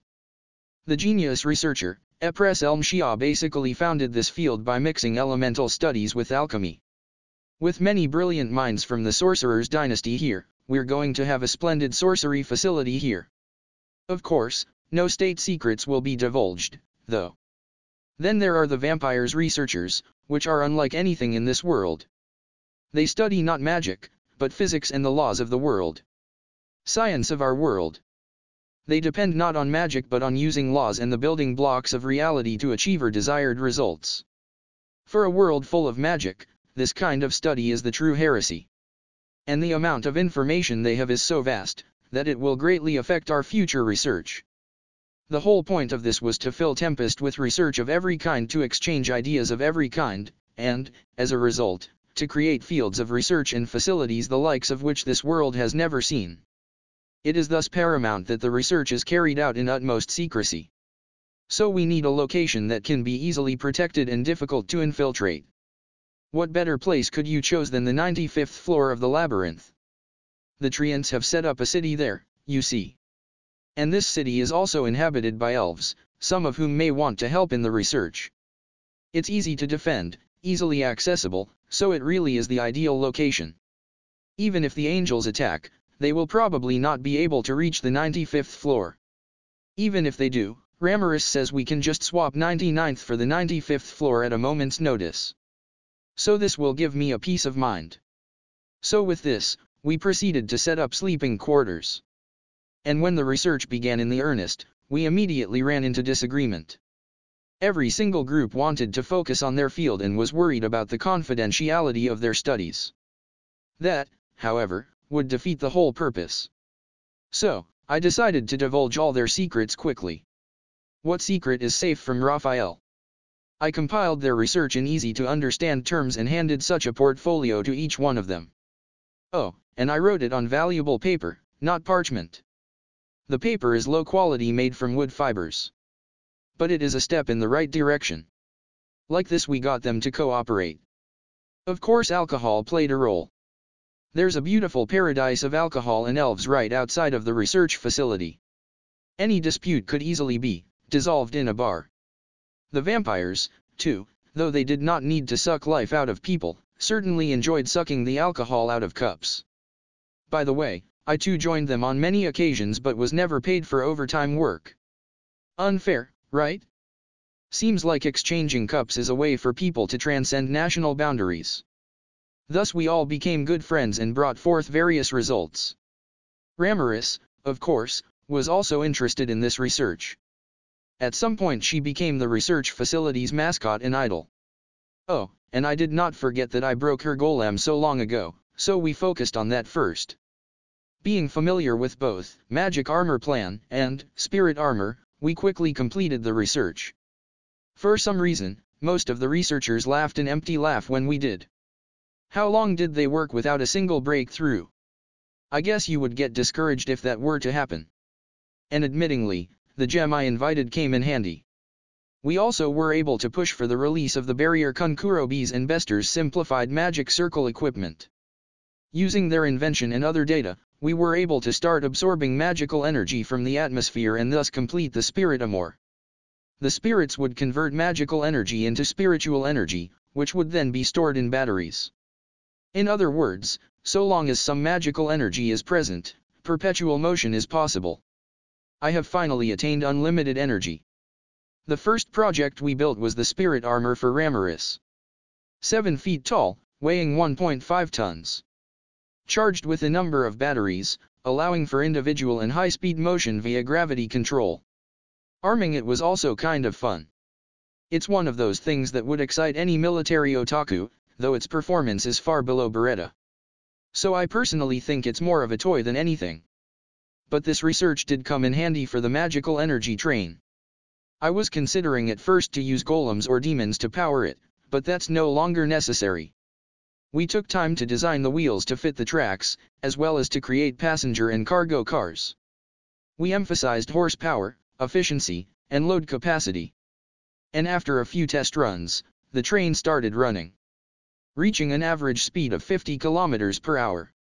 This invention, which redefined commerce, naturally altered history. With trains, you could transport even produce before it spoiled. We will never stop laying rails. Not only between us and the Dwarf Kingdom, but also towards the seas, the four corners of this earth. Too many requests are coming from other countries.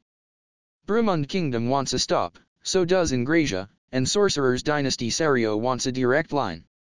Nonetheless, the rail towards Dwarf Kingdom took a year to develop, so new rails will have to wait for a bit.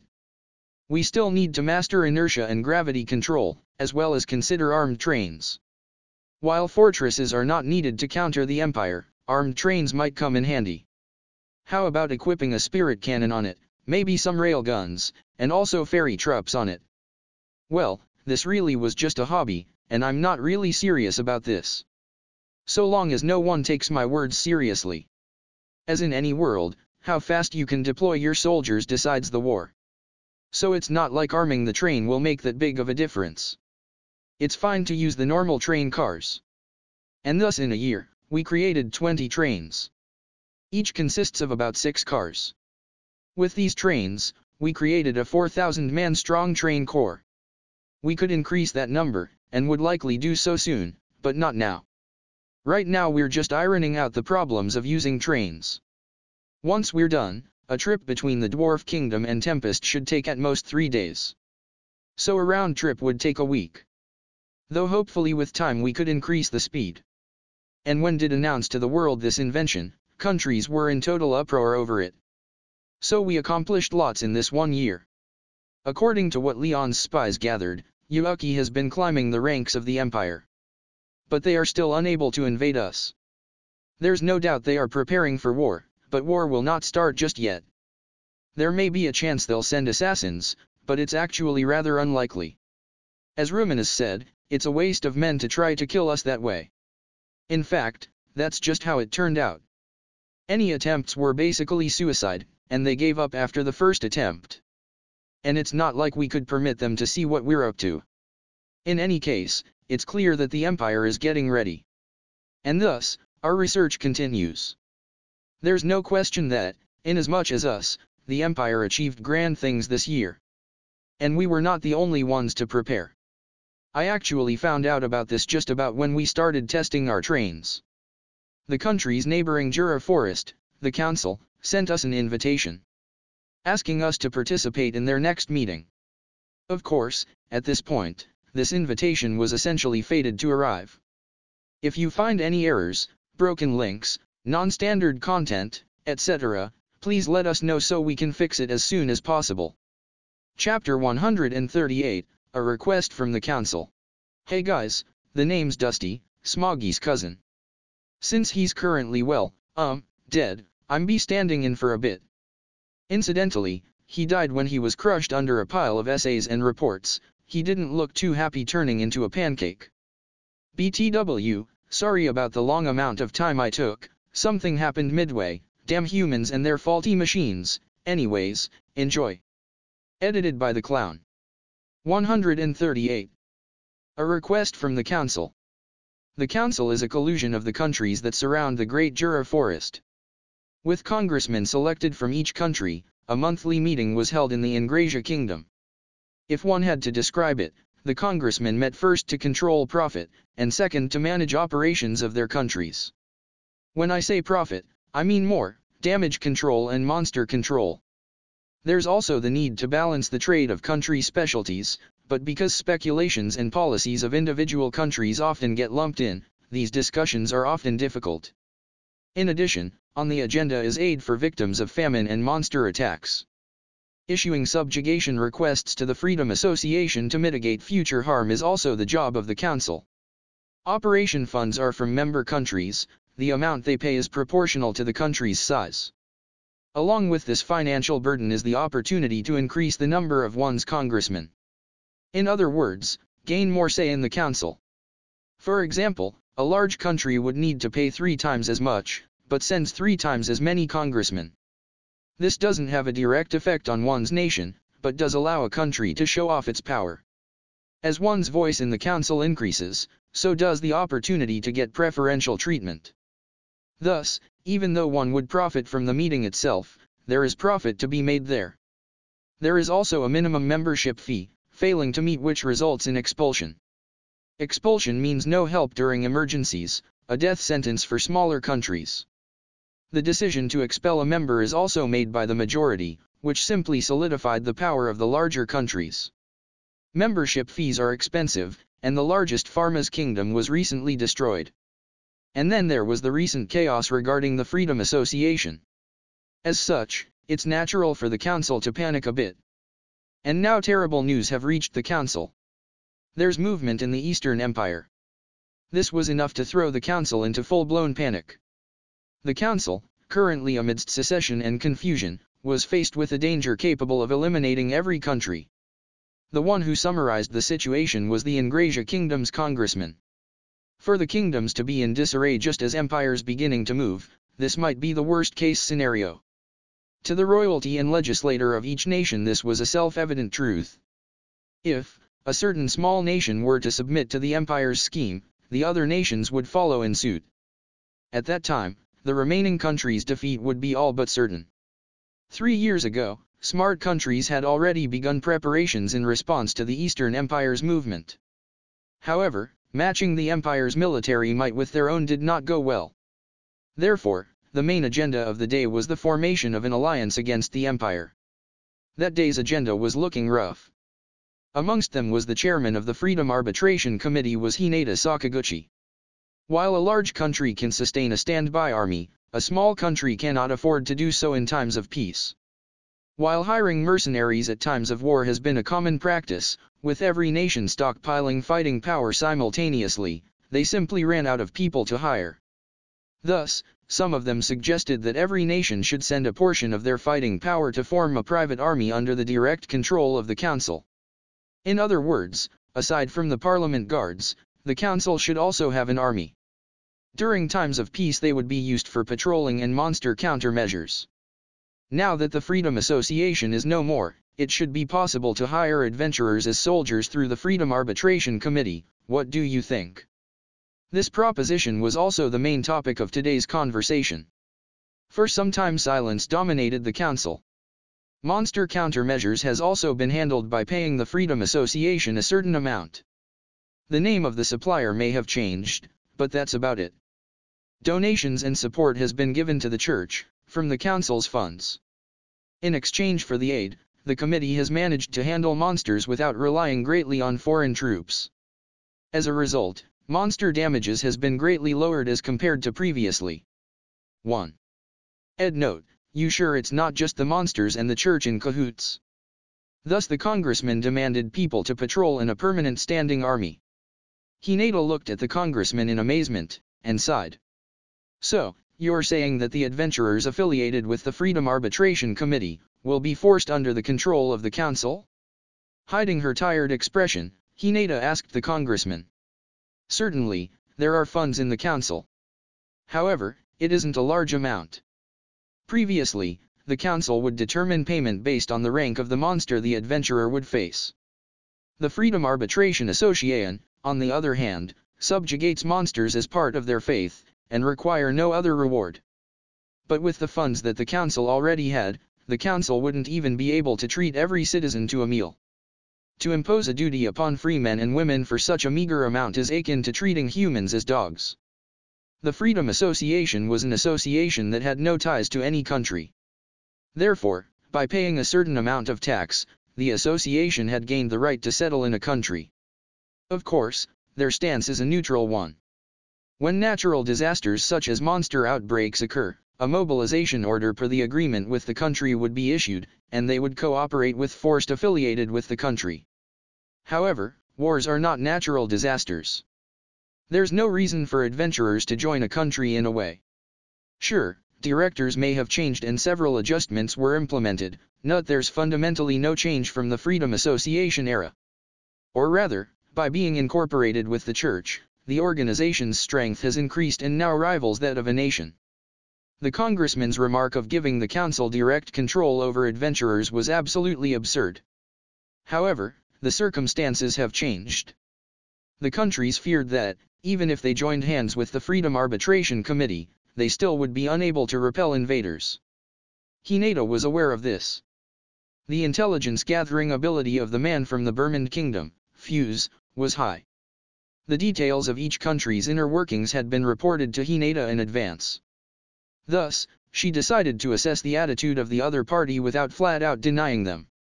As if facing a roaring waterfall, Hinata watched a portion of the legislators nod vigorously, and precisely.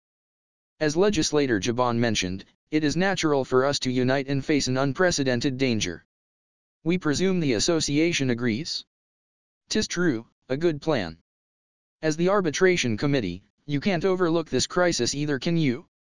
It's natural for fellow humans to cooperate. Wouldn't you agree? And so on. Probably through a secret agreement, murmurs of approval rose simultaneously. Not everyone was included, however there were no objections from the rest of the legislators. Besides, having trouble with commandeering at times of war was a problem many countries shared. So, many probably expect a prompt rejection, but can't help but try to get some free soldiers this way. But it all proceeded brilliantly within Hinata's expectations, and in lieu with the evidence. Now then, what to do? Hinata thought. Or rather, the answer's a given. Accept, or reject. It's easy to flat out reject them. To begin with, they're on equal footing, they can't be forced to accept. Sure, the point is to protect each other, but this is nonetheless a relation of give and take. The association isn't so weak that they must follow. And even if she does reject, there's no country among them that has the authority, now, to expel a nation refusing military support. The current council simply couldn't continue to exist if they were to lose even a single taxpayer. Moreover, the association is indispensable to the council. They prevent illegal activities and suppress criminals. Only one group has such influence as to force other countries from the council, what was known as the Freedom Association, and what is now the Freedom Arbitration Association. However, if this ends with a rejection, then the relation between the association and the council will turn bitter. I refuse. I want to say, but they won't take this lying down. Moreover, if the association does not cooperate with the council, then they won't be able to match the Eastern Empire. Being callously commanded around is repugnant, and yet it's hard to reject this. What a pain. Then must they accept? This will likely be seen as the association's fall from grace. No doubt within a year, the association will be forced to lick the council's feet. This must absolutely be avoided. Considering future relations with the group of countries, an equal relation must be maintained. Sure, it's hard, but the association must refuse. But there's no way she can simply accept. And thus, Hinata made a suggestion. She suggested that they. In response to the council's request, I have come to the Ingrasia kingdom. I've been given a VIP treatment. They're prepared a hotel of the highest class. Right now, I wander in the castle town. I brought Benimaru and Sui along. Also Shana. It'll be troublesome if I bring too many, but this should be fine. Shin is busy training the subordinates, and Gerudo has taken command of various constructions. As for Diablo, he's been out clearing whatever remains of farmers. He's been saying something about gathering his protege, whatever that means.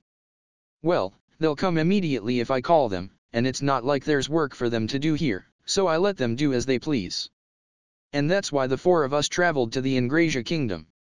We've looked around at various shops, and Shana was especially interested in window shopping the latest clothes and decoration. Benimaru has been acting vigilantly as my guard. Sui has been lurking about, giving me reports from the shadows. Speaking of shadows, it's been lonely now that Ranga no longer dwells in my shadows. He's with Gobuta. Gobuta has been called to train with Carrion, and he suddenly broke into tears, saying he was going to be killed. With a "it can't be helped" kind of feel, Ranga joined him, but his tale was clear. Ranga too was depressed. Oh, but I'm pretty sure Ranga likes Gobuta. And all's swell when they are doing well. While enjoying a meal in the Ingrasia kingdom, we exchanged opinions about the upcoming council meeting. Shana's holding on to the clothing I bought her happily, and is rather talkative. It's fun to see such a difference, compared to the sad excuse for a secretariation. Doesn't seem like she was listening to us at all though, but I don't think it matters much. Honestly, I actually don't give a damn about the council. I came out here with Shana and Benimaru today to give them a well-deserved break. So unlike Sui who's always on some business trip, I would like to give Benimaru and Shana a chance to enjoy the world. And that's why we're giddily discussing tomorrow's agenda. So, Sui. What's the agenda of tomorrow's meeting? Sui then let us know. Contrary to our expectations, seems like there's a dragon rampaging somewhere, the appearance of a mysterious demon lord, or so Sui's subordinates gathered. Doesn't Sui like to work hard? Becoming something like shadow beings, his troops were collecting information non-stop lately. So the reason for our invitation should already be known by Sui. And by now everyone knows that I rely on Sui for info gathering. Well, we've already got the gist of it. We relied on records of country strengths and our own hypotheses. Spare us the details. So, why were we invited? We've been treated as a national guest, but they probably want something. I wonder, is it because of the train? Do they want it in each country? Since we would need to lay rails, it would be impossible even if they asked. Perhaps, they want our help because a war is about to start. The only ones we're obligated to help is the Burman Kingdom. The Empire. There's that too. It's about time, huh? Benimaru and I talked about important matters casually. Shana isn't here at the moment, so no one can stop us from divulging state secrets in a cafe. But thanks to a barrier we've erected earlier, no one can hear us anyways. What Benimaru said is correct. However, it does seem that the train has also become quite the hot topic. To those who couldn't imagine such a thing, that is. Some merchants contacted my or Miles Dono, but he's not one that can be bought. The main matter will be on Eastern Empire's invasion, and possibility of Tempest's support. How unfortunate that they want our power and not the train. Well, I am planning on crushing the Empire, but is there a reason for us not to accept?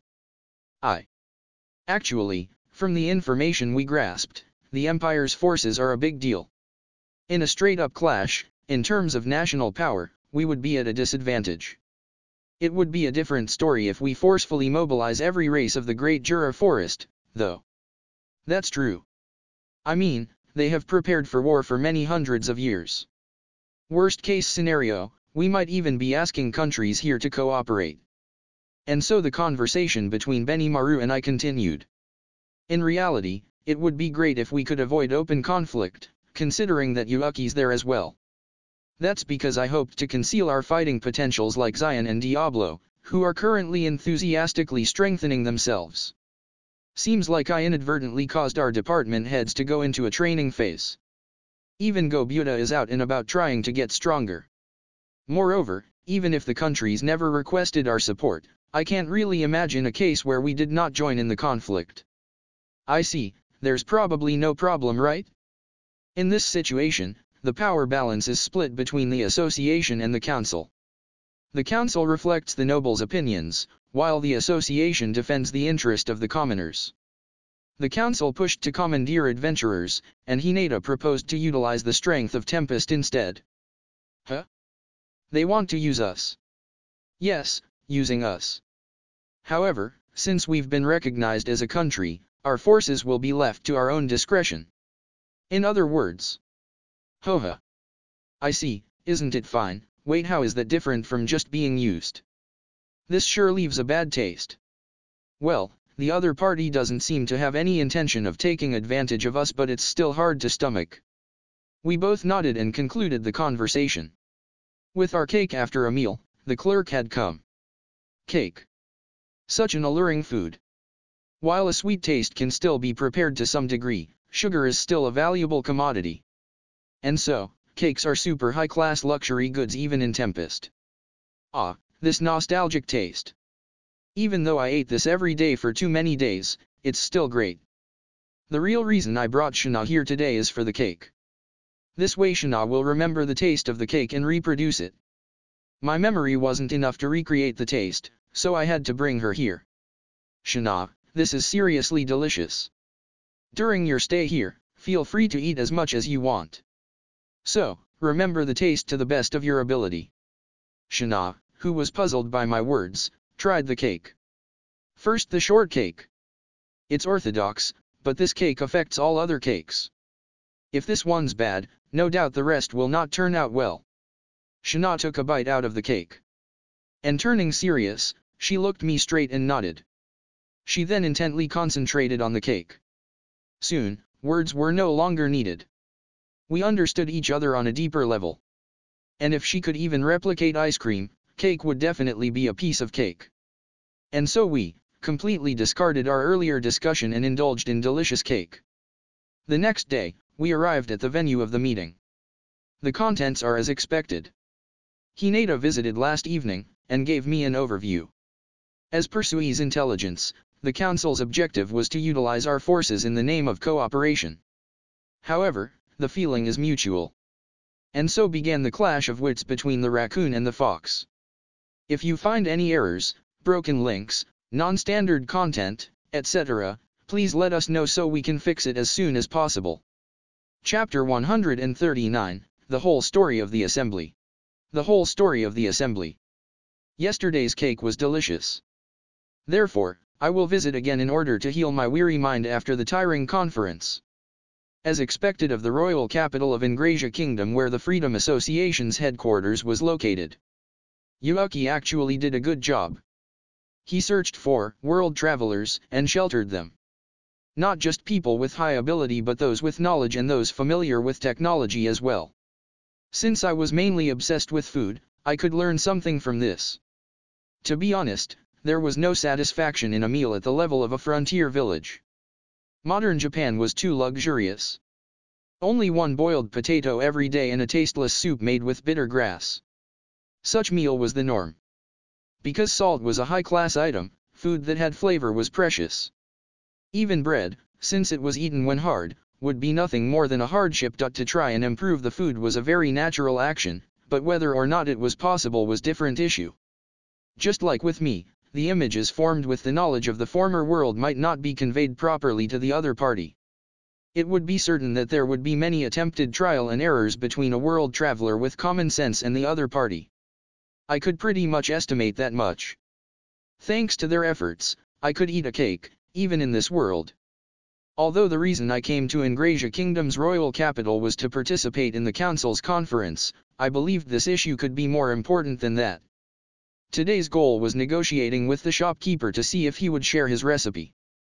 Shana said she could make an identical cake, but it would require several months of research in order to make one at the same level. I greeted Kirsch-san, the shopkeeper. I wanted to ask him to teach Shana how to make it.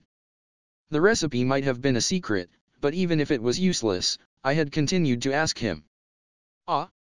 You want to learn how to make my cake? Do you think a treasured recipe can be taught to others so easily? I'm glad that you liked the cake, but this was made with the effort of many people. So it can't be taught to others so easily. Oh well, it was a natural reaction. There are similar shops in many places in this town, but after my eating spree and comparing them to each other, only this shop had the real deal. It was certain that the other shops only imitated this shop. This shopkeeper could also be another world traveler. Could you please do something about that? Shana asked politely while lowering her head. It was a refined movement that placed her both hands together and bent at the waist beautifully, charmed all who saw it. You. I won't fall to such a seductive technique. But, I will think about it. If you can make a dish that can satisfy me, anything is okay. Oops. It seems Shana was able to draw out a compromise. I was prepared to have to research it in the worst-case scenario, but Shana's dishes are first class. It might go well. Shana-san. Cook to your heart's content and end this. Make that conceited shopkeeper moan by the supreme dish? Yes. I understand. Shana was motivated. The cake had instigated a fire in Shana's spirit. Shana borrowed the kitchen and prepared the supreme dish. It was tamago yaki too. The supreme dish, that was said could make someone understand the cook's skill, was tamago yaki. Kirsch-san stared at the given plate and gulping, he swallowed his saliva. Saying nothing, with a fork, he put a mouthful tamago yaki into his mouth. Delicious. It was a single blow. With Shana's dish's overwhelming power, Kirsch-san acknowledged Shana. Thank you very much. A charming smile floated on Shana's face. Things had concluded. As the smile pierced his heart, Kirsch-san seemed to fall completely. Gee. It can't be helped. It's a special occasion, okay. The muscular Asen responded to Shana with a shy smile. Honestly, I could only say he was acting dear 3. Oh well, it couldn't be helped, Shana's pale pink hair suited her well, and she was a lovely girl. Kirsch began to teach Shana how to make the cake in the kitchen. Benimaru and I ordered a drink similar to coffee from the clerk, and thought about the conference earlier while waiting for Shana. When I had arrived at the assembly hall where the conference was held, several council members came to greet me. I heard many stories from the people who came to visit the tournament. It seemed they wanted to tie diplomatic relations with me. I considered the future appeal and interacted sociably with them. Ahahaha. Rimuru Dano, though you are called a demon lord, aren't you very sociable? Oh my, you're quite right. From now on please call me as you see fit. By the way, I hear that you produce many interesting items. Would you mind allowing our country to handle those goods? Oh, about that. We're in the field the same. We also expect your cooperation. Of course, the appropriate remuneration would be saying more than this would be tasteless, right? Ah, yes. What should I call it, this speechless feeling? This wasn't even being rude anymore. I had believed the other party might have been a noble, it might have been a failure for me to act modestly. It seemed they had misunderstood my response considerably. Oh well, it was troublesome. Even if I didn't particularly distribute goods to these fellows, it could still be distributed by the guild as the organization under the arbitration committee. Ah, is that so? Please take care of me at that time. Let's go with the strategy of juggling conversations without any meaning. This was a conversation between adults. It was a talk of, if you want to buy something, come buy it yourself. I refused the impolite council member with a smile and left the place after I had finished giving light greetings. In the midst of a lengthy talk, another committee member also approached. Although my mood had been ruined since the morning, I endured since I could possibly request something here, and entered the meeting place. And then the conference began. From then on was the true hell. At the last meeting, the agenda Hinata had proposed was to appeal for our cooperation. I had heard it from her. The defense would be entrusted to our country, and a constant amount of money would be paid. Given that the other party was certainly going to use us, we too would use the other party. Oh well, we were equal in this regard. Anyway, we were located on the Empire's invasion route. If the war happened, it was natural for the rear to work together. Also, if they paid the defense fee, of course I would accept. I didn't have any reason to refuse. And then there was the real issue. The purpose of participating in this conference was to make them a hand over their surplus forces. In other words, I would show off the monster's power and the powerful military strength in my possession. Each country would pay us their defense budget, and we would be used for good. However, in fact each country possessed large military forces. Their size enabled each country to ignore Tempest. Tempest had already been recognized as a country. Because we were aiming for coexistence and co-prosperity with human society, we should hesitate to hold a role of the defense force for the Confederation. Besides, by giving support it would be possible to demonstrate our military force to watchful eyes of many countries. It was a strategy that killed two birds with one stone. Hinata had said that she had also aimed for this. The soldiers under the direct control of the committee only included a few holy knights. Therefore, by building a base for us, they could entrust the emergency response to us. I approved of that plan. Even if I was being used by others, I had also intended to make a profit off of them. How did things turn out like this? The desk I had kicked up was floating in the air, and when it fell I pulverized into very small piece with my heel. I crossed my legs, sat on the chair arrogantly, and glared at the council members, who turned pale. They looked at me in surprise, and I let out a sigh in my mind. No, I had endured it at first.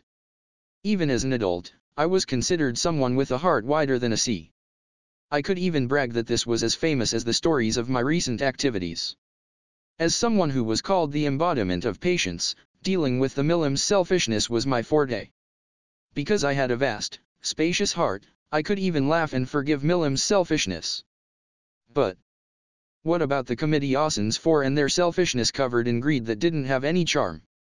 The answer to that was the large desk that was crushed before their eyes. Ah, you guys. Are you making fun of me? Saying whatever you please, am I your servant? Ah. Don't think I don't know, even though I remained silent. In the conference room that had fallen silent, my voice resounded calmly. I didn't shout, but my voice seemed to inflict the mind of the council member with fear. I also did not use the Demon Lord's haki. Because, if I used it on human, the best case would be they panicked, and the worst case would be they become insane and died in madness. The brainwashing series was usable, but all possibilities of friendship with humans would vanish if I used it. I didn't have the hobby of spending time with uninteresting dolls that can only answer yes for the remainder of its life. In other words, I only got angry and broke the desk this time. It was just a normal intimidation tactic. But the effect was still great.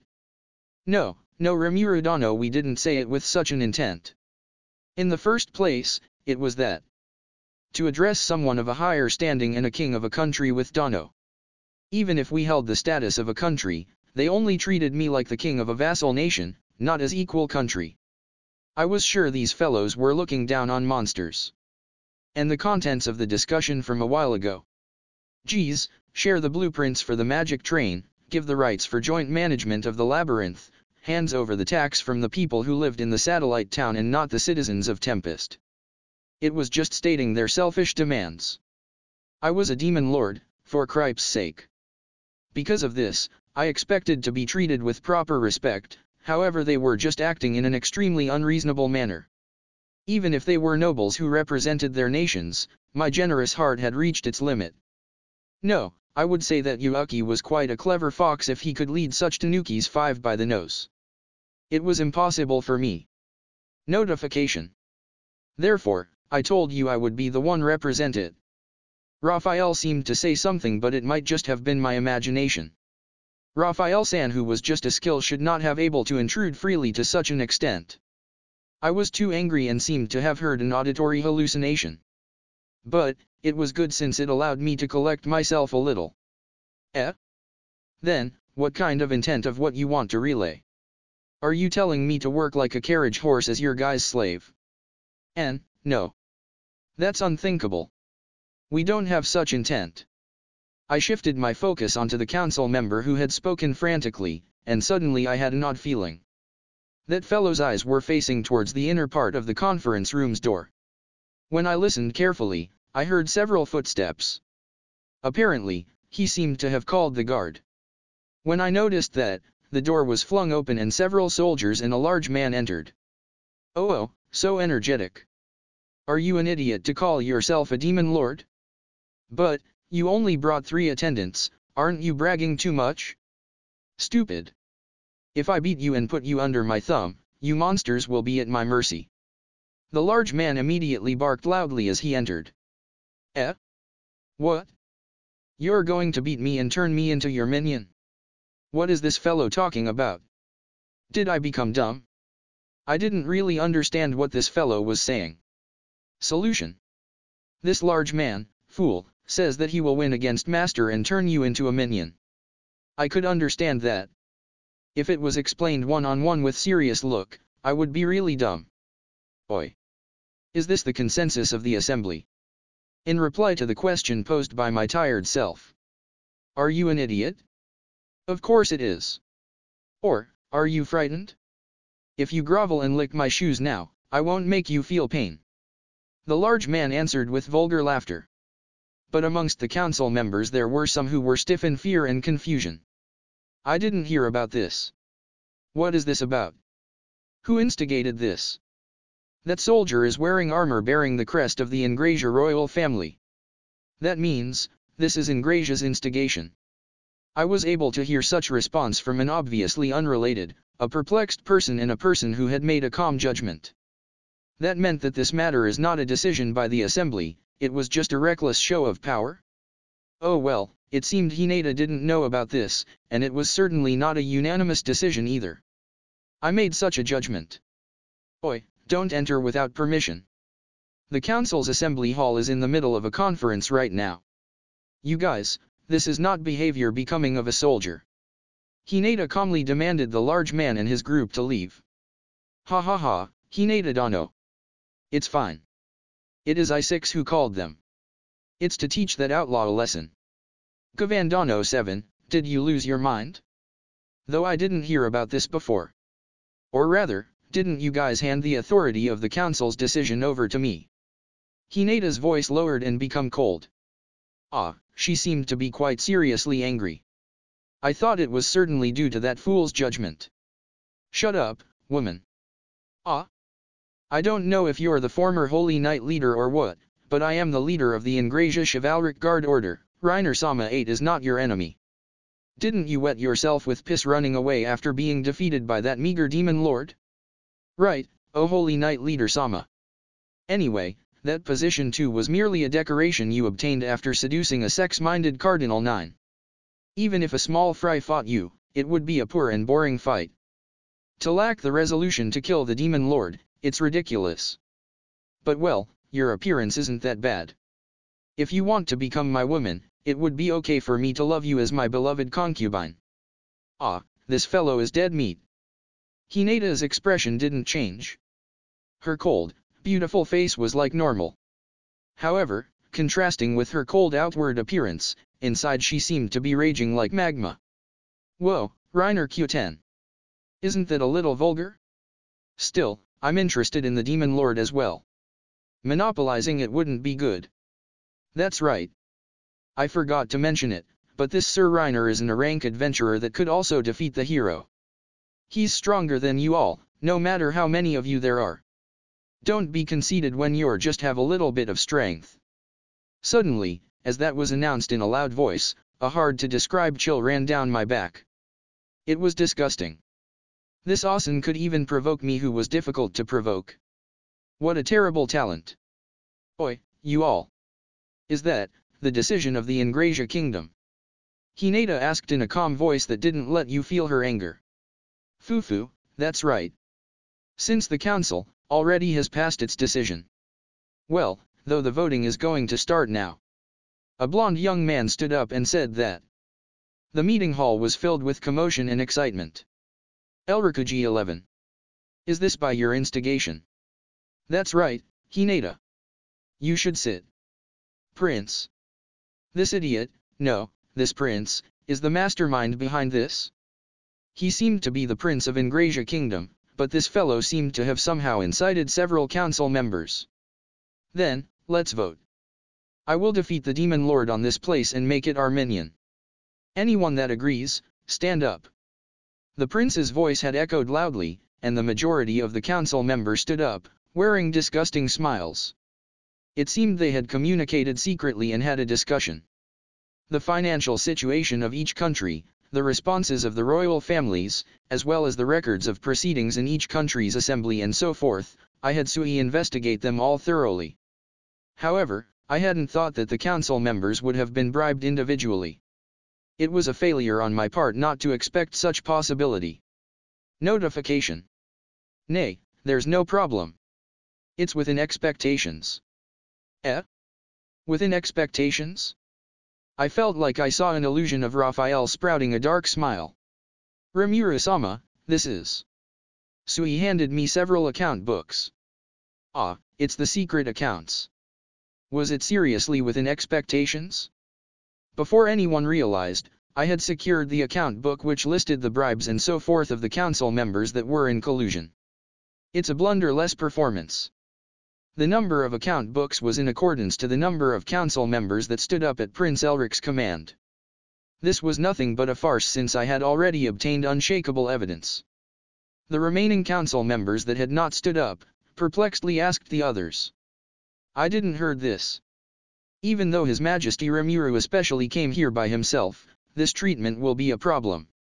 Something like this should not be permitted. For what reason is there a council if there's no fairness? They raged and felt offended.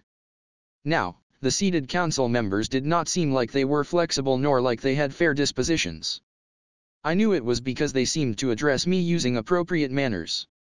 It was uncertain whether the country that those council members represented were upright or not, but I thought I was more likely to trust them than the countries that sent malfeasant council members with unacceptable manners. Anyway, because a council member is the representative of a country, then the person represents the country. The vote is out.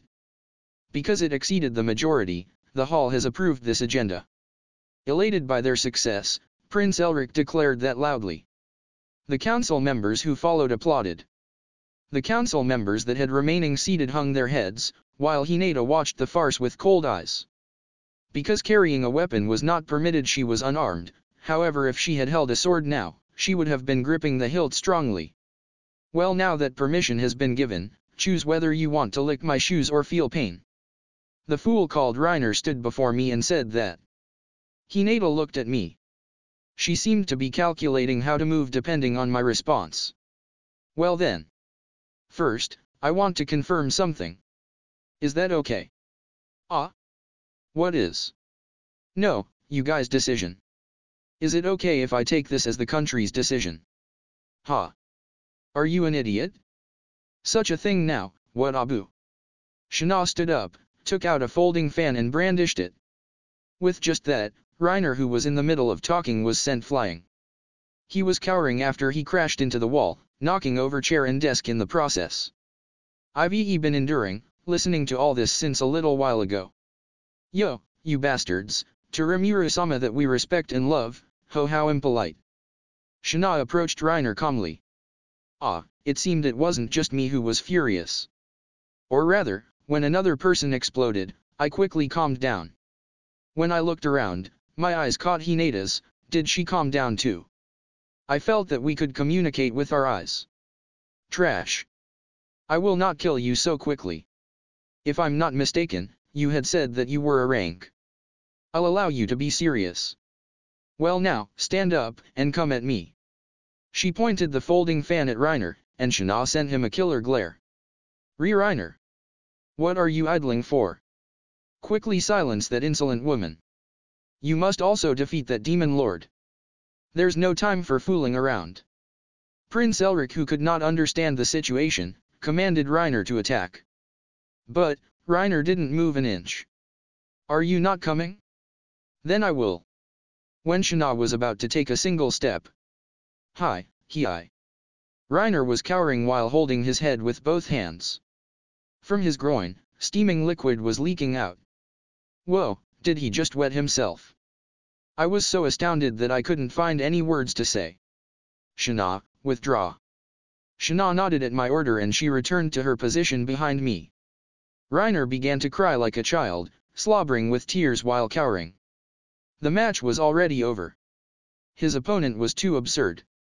Well then, Elric was it? You picked a fight with me, but what will you do from now on?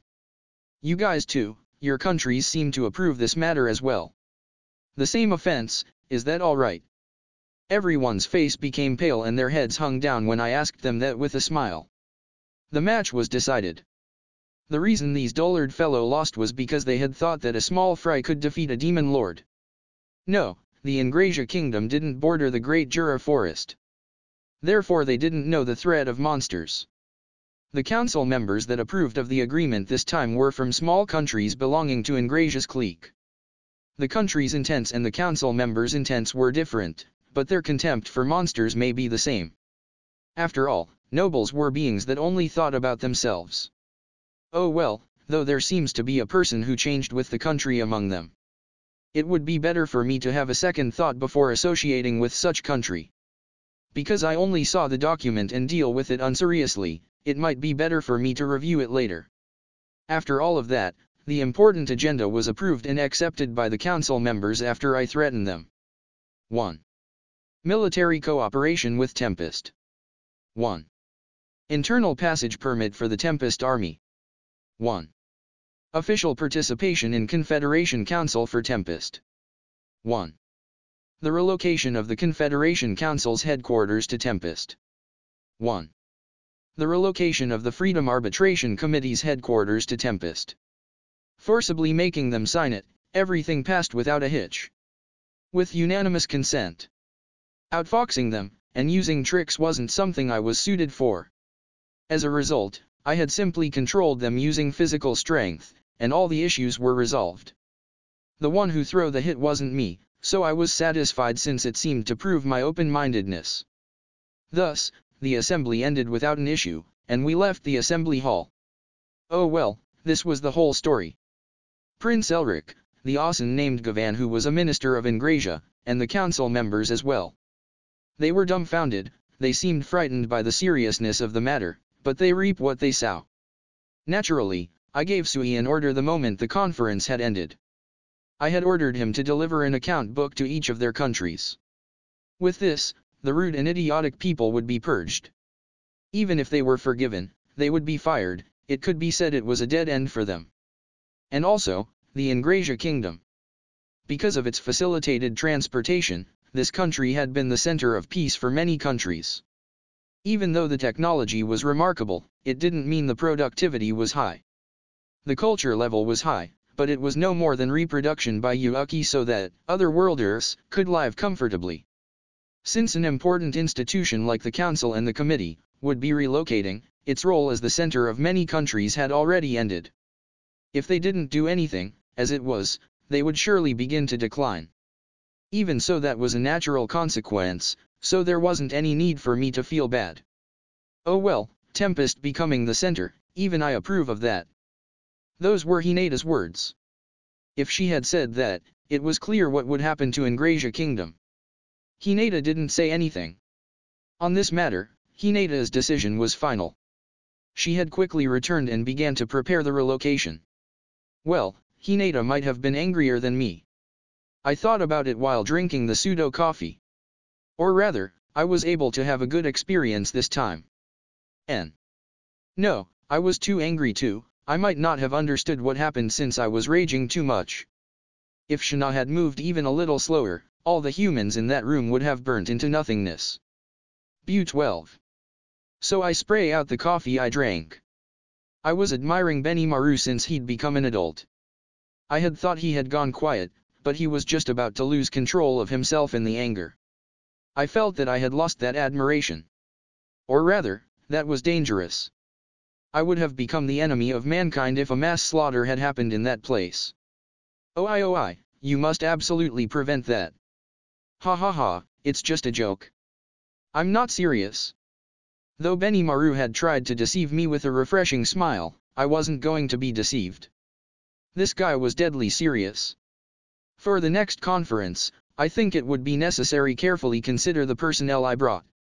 Then. Rimura-sama, I did it. Kirsch Tenko 13 decided to come to Tempest.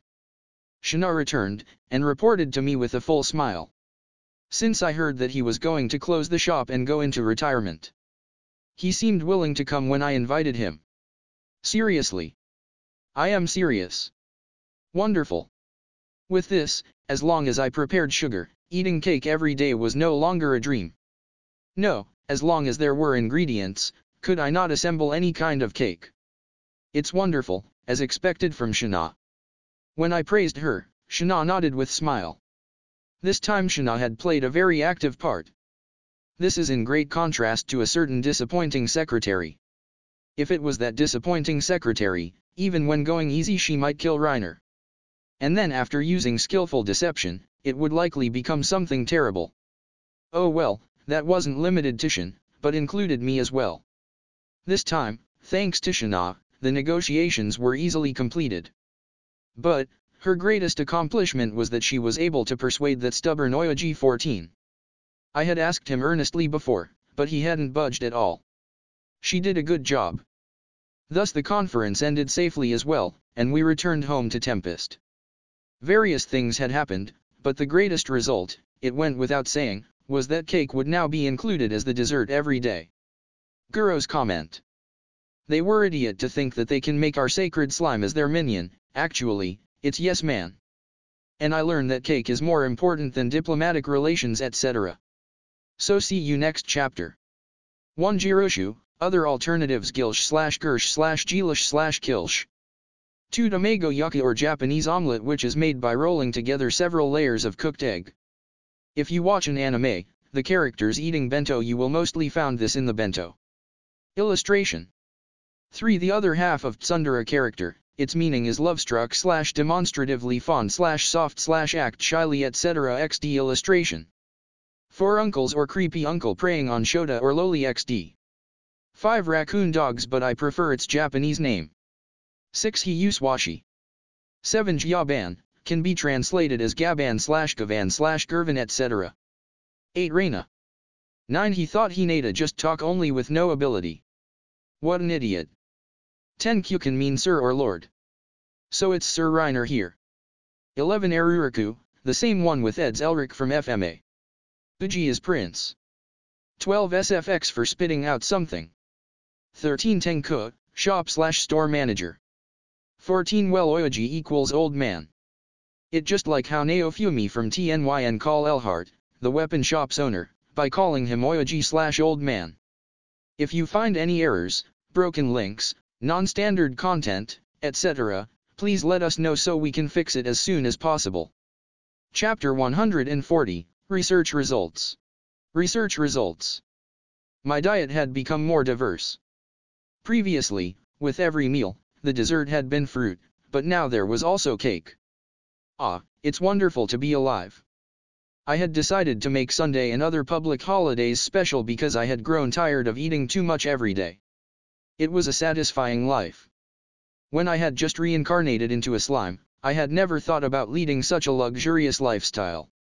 If there are no problems with the East Empire, I could immerse myself in my hobby but... Thinking about it recently, Feldera, some sympathizers, and I had all thought something like, should we attack at the same time as the declaration of war? Although there's some who didn't agree with the wait and see approach, if you think about it, it's easier to attack than it is to defend. The spread out defensive forces might not have enough soldiers to protect along the planned invasion route. On the other hand, only deploying the reconnaissance unit to decide the route had a large risk of turning into an attack. It's expected that they would not invade from the Dworgen Kingdom territory. The neutral country, the arms nation Dworgen, possessed a standing army equipped with highly technological armaments. The country's entry and exit points were also more suitable for defense, and not for an attempt to seize the city with a large army. Therefore, it could be said that the country itself was a natural fortress. The sea route was also not an option. The number of the ships might not suffice, and there were also large demonic sea monsters infesting the high seas. It was difficult to meet the requirements and gain a foothold for sea combat, so the risk would be too high and the route would not be chosen. More simply, it was unknown whether the ship could sail the sea safely or not. Similarly, the mountain range inhabited by the dragons was also not an option.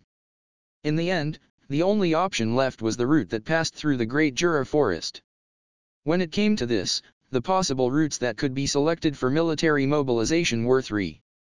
But, one of those routes was an area adjacent to the Dwarf Kingdom. I think it wouldn't be used for an unauthorized invasion, due to the fear of a pincer attack from Tempest and Dworgen. In the end, the other two routes are the most probable for invasion. The army, in theory, would be divided in two to handle the two routes. However, was it really going to be that simple? I couldn't help but to think about it. If the Empire really mobilized as expected, was the Empire underestimating Tempest? Or it was because they possessed a large army? Which one was true? Anyway, those were my thoughts as a person that wasn't an expert in military affairs, but I would choose the invasion route between the two routes. A military expert would not choose easily predicted the route simply because there was no other route. No, on contrary, if there's no other route, I would not move until I gathered enough forces to overwhelm the defenders, so I thought. If it became a battle against that large army, then splitting the war potentials was a bad plan. It was no good. I got irritated while thinking about it. As expected, we should attack, right? Or rather, when the Empire made their war declaration, was a suicide attack the right answer? The right answer might not come even if I think about it seriously. I should deal with it by adapting to the circumstances. Adapting to the circumstances. The phrase sounds wonderful, it gives the image of capable man. Alright, let's go then. I made reconnaissance missions to various places, including the sea route, as a precaution, and I set up transfer magic circle in various places. Using the long-distance communication method, the preparations for urgent mobilization were flawless. It was meant for personal use, but it was good enough for delivering reports. If there was something, then a report would come. Let's think about that later. With the conclusion reached, I stood up and went to the dining hall. I needed sweets when I used my head. Though desserts were reserved for special days and public holidays, snacks were different. I intended to ask Shana to prepare a cake for me immediately. Sweets were my soft spot. In case I grew tired of eating sweets, I would think about it when it happened. My plan was easily overturned, though, when I saw that Shan was in the dining hall. A large smile appeared on her face when she saw me, and she presented to me the plate in her hand. I wonder what this is, this unpleasant premonition. I have been waiting for you, Rimuru-sama. Don't be so reticent, Rimuru-sama. If you ordered it, with a single word, I would have prepared a cake, something similar. Okay, here you are. The taste is identical to Shana's, but it's several times bigger. Please eat it without reservation. She smiled while presenting the plate with a big lump of something that seemed to be made of konjac one on top of it. Cake? I gazed at the object on the plate I had received reflexively, and looked around, searching for help. But there was no one. Did they run away? Apparently, I had come at the worst moment. Oi, is this a cake, too? Yes. The taste is perfectly reproduced. Shin was brimming with confidence. But, the bad feelings just increased. The taste is perfect? Then, other than the taste, the rest isn't good? I decided to eat a single mouthful while mourning my ruined plan. This was something I had decided, to enjoy a post-meal dessert. In the first place, this hellish situation was caused because I was a glutton despite the fact that I don't need to eat. I scooped a bite with a spoon, and put it in my mouth. I thought I vomited. It had the consistency of konjaku, but it tasted like an overly sweet cake. Looking at it, it was gray and had the texture of konjaku. At this moment, I realized once more, for a cake, the appearance is important. No, not just cake, for any meal, the appearance is also important. Even if the raw ingredients didn't seem to have changed, I didn't think it was delicious. How is it? Is it tasty? Shin's annoyingly smug look 3 seems to say, it's perfect, right? This fellow is like that. First of all, what was cooking? She seemed to stumble for such a basic point. Sit down. For now, sit down there. It's time for scolding, for. Why? Her smug look immediately changed to watery eyes. Shin was flustered, but I don't care. After that, for approximately 30 minutes, I lectured Shin seriously about what cooking was. I finished scolding Shin and finally drew a breath. Leaving her unattended was my mistake. Shin entrusted everything to her skill and only got the resulting flavor. She might not improve during her lifetime because of this attitude. Did my scolding work? Shin promised to learn to cook from Shina. Or rather, wasn't she already being taught by Shina? No, that might just be my imagination. I was slightly anxious, but with this I was safe for the time being. I decided to think that. When I came out of the dining hall after modifying my thought, I unexpectedly met Kurobi. Oh, I've been looking for you, Rimuru-sama. You were here after all. Looking for me? Was there something you needed? Yes, the previous request for a new type of weapon was completed. Kurobi reported joyfully. Request from before? Because there were a lot, I don't remember which one it was. Anyway, I went to the workshop with Kurobi. The workshop was hot as usual. It was good that I wasn't affected by the temperature, although the work inside seemed great. The number of people inside the workshop including monsters had increased since my previous visit. The number of apprentices seems to have increased. Yes, thanks to you. However, they still have a long way to go.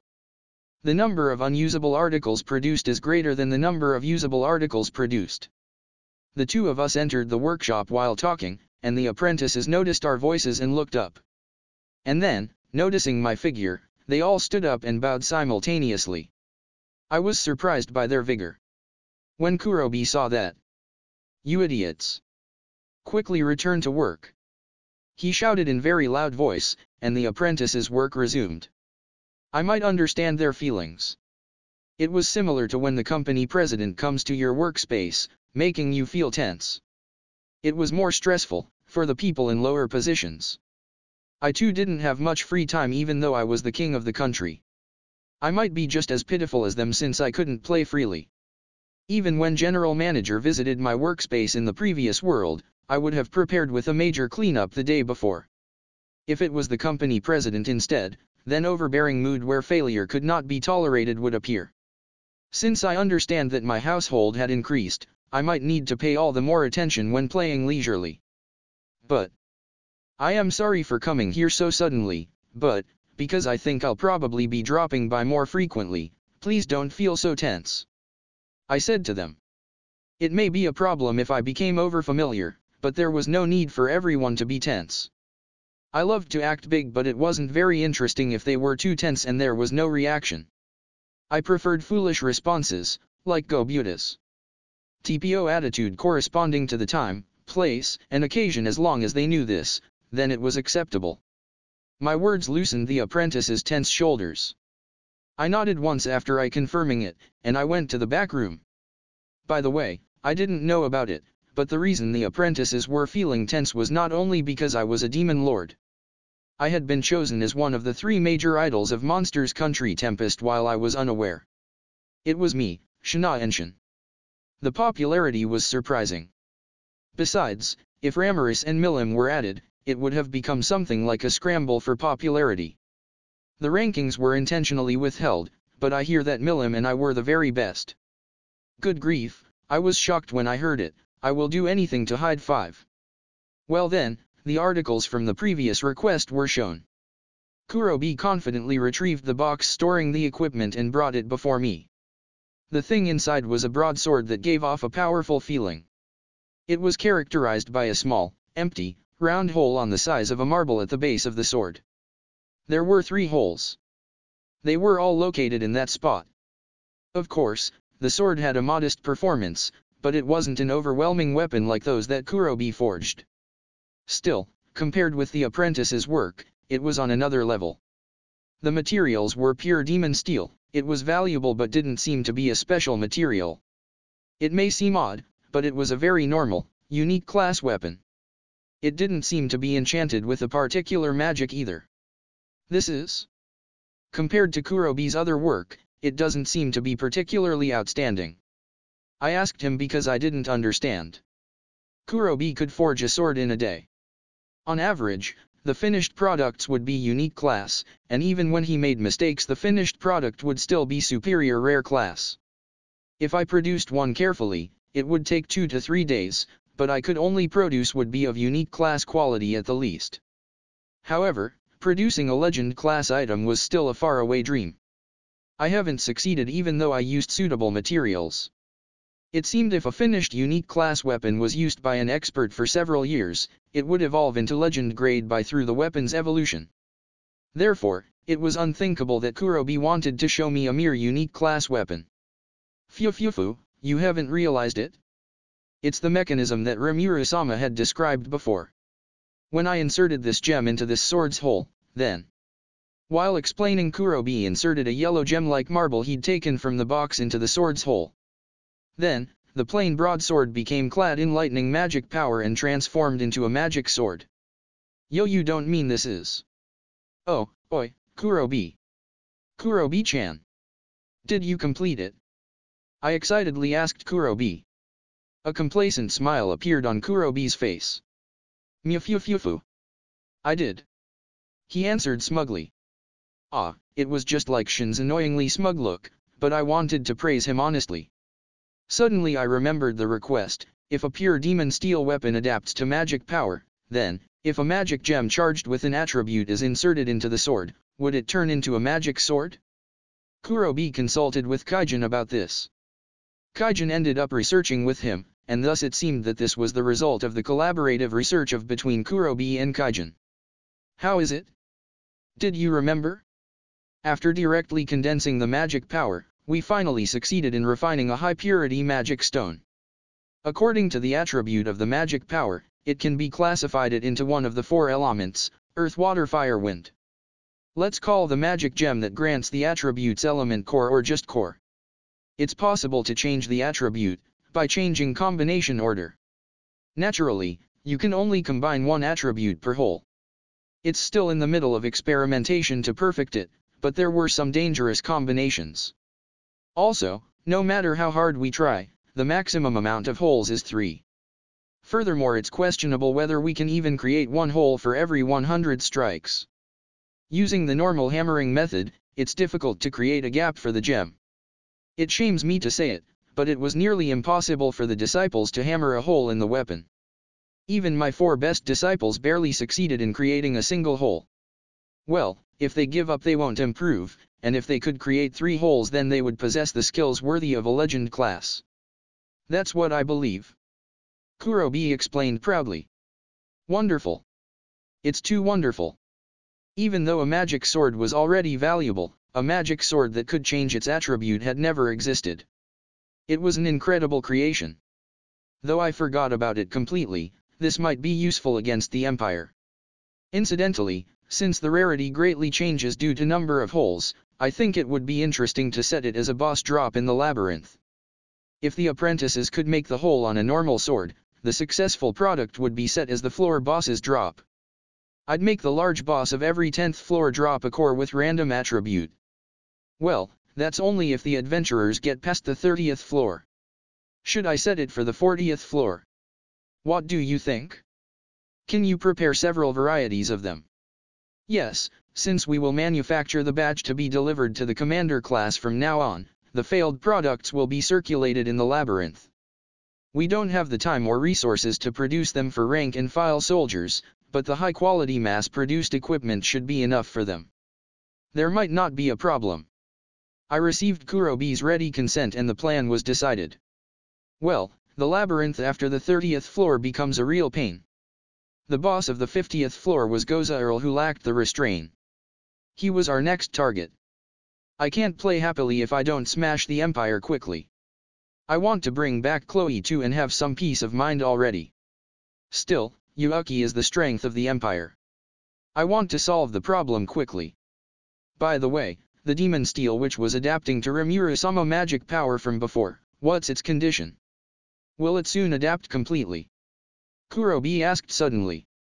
That reminded me, though I had forgotten about it, for the sake of creating my exclusive weapon, I had let the demon steel mature inside of me. Why, yeah. It's alright. You remembered it? Yes. Wait a moment, I'll take it out now. I was a bit flustered, but I composed myself so he wouldn't realize that I'd forgotten about it. The demon steel shone with a rainbow color. Though I hadn't mixed it with gold, it emitted radiance brighter than orichalcum's. It gave off the feeling that it had matured splendidly. How is it? Does it seem good? This is. Kurobi was surprised and excited to the extent of speechless. I looked at it and appraised it a bit. Result. Divine Steel, Hero-Con, Ultimate Metal, 6. So the result. It was a superior version of orichalcum. It had a performance higher than the orichalcum I had previously refined, certainly it could be called the perfect metal. Hero-Con, is it? Amazing. It's the Transcendental Myth Class Material 7. Once it gets used to the owner's magic power, every other magic power is repulsed. It seemed to be an ultimate metal which could be converted into either the strongest weapon or armor. Unfortunately, because it had to be infused with an especially dense magic power, there was only a small amount. Just enough to make a weapon. And with this amount, it might only be enough to create a weapon for me. However, my exclusive katana could, at last, be made with this. Previously, normal weapons were unable to endure my power and would break. I had to remake the weapon many times while in the midst of a battle. It was an absurd situation. If it was broken in a critical moment, then I wouldn't have anything suitable to defend myself.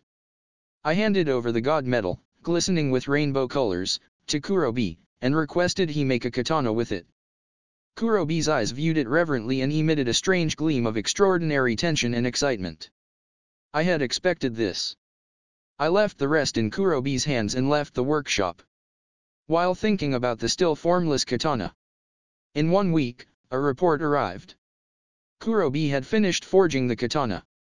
At last, a weapon made exclusively for me was completed. 1 konjac. This thing. 2 normal cake. I wonder how Shin can make konyaku when she should make a cake XD. 3 this kinda of face. 4 in Caesar position. XD. 5 Tempest's Idols.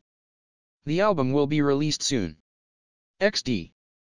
6 Shinkao, Kyokoku no Kinzoku, Hero-Con.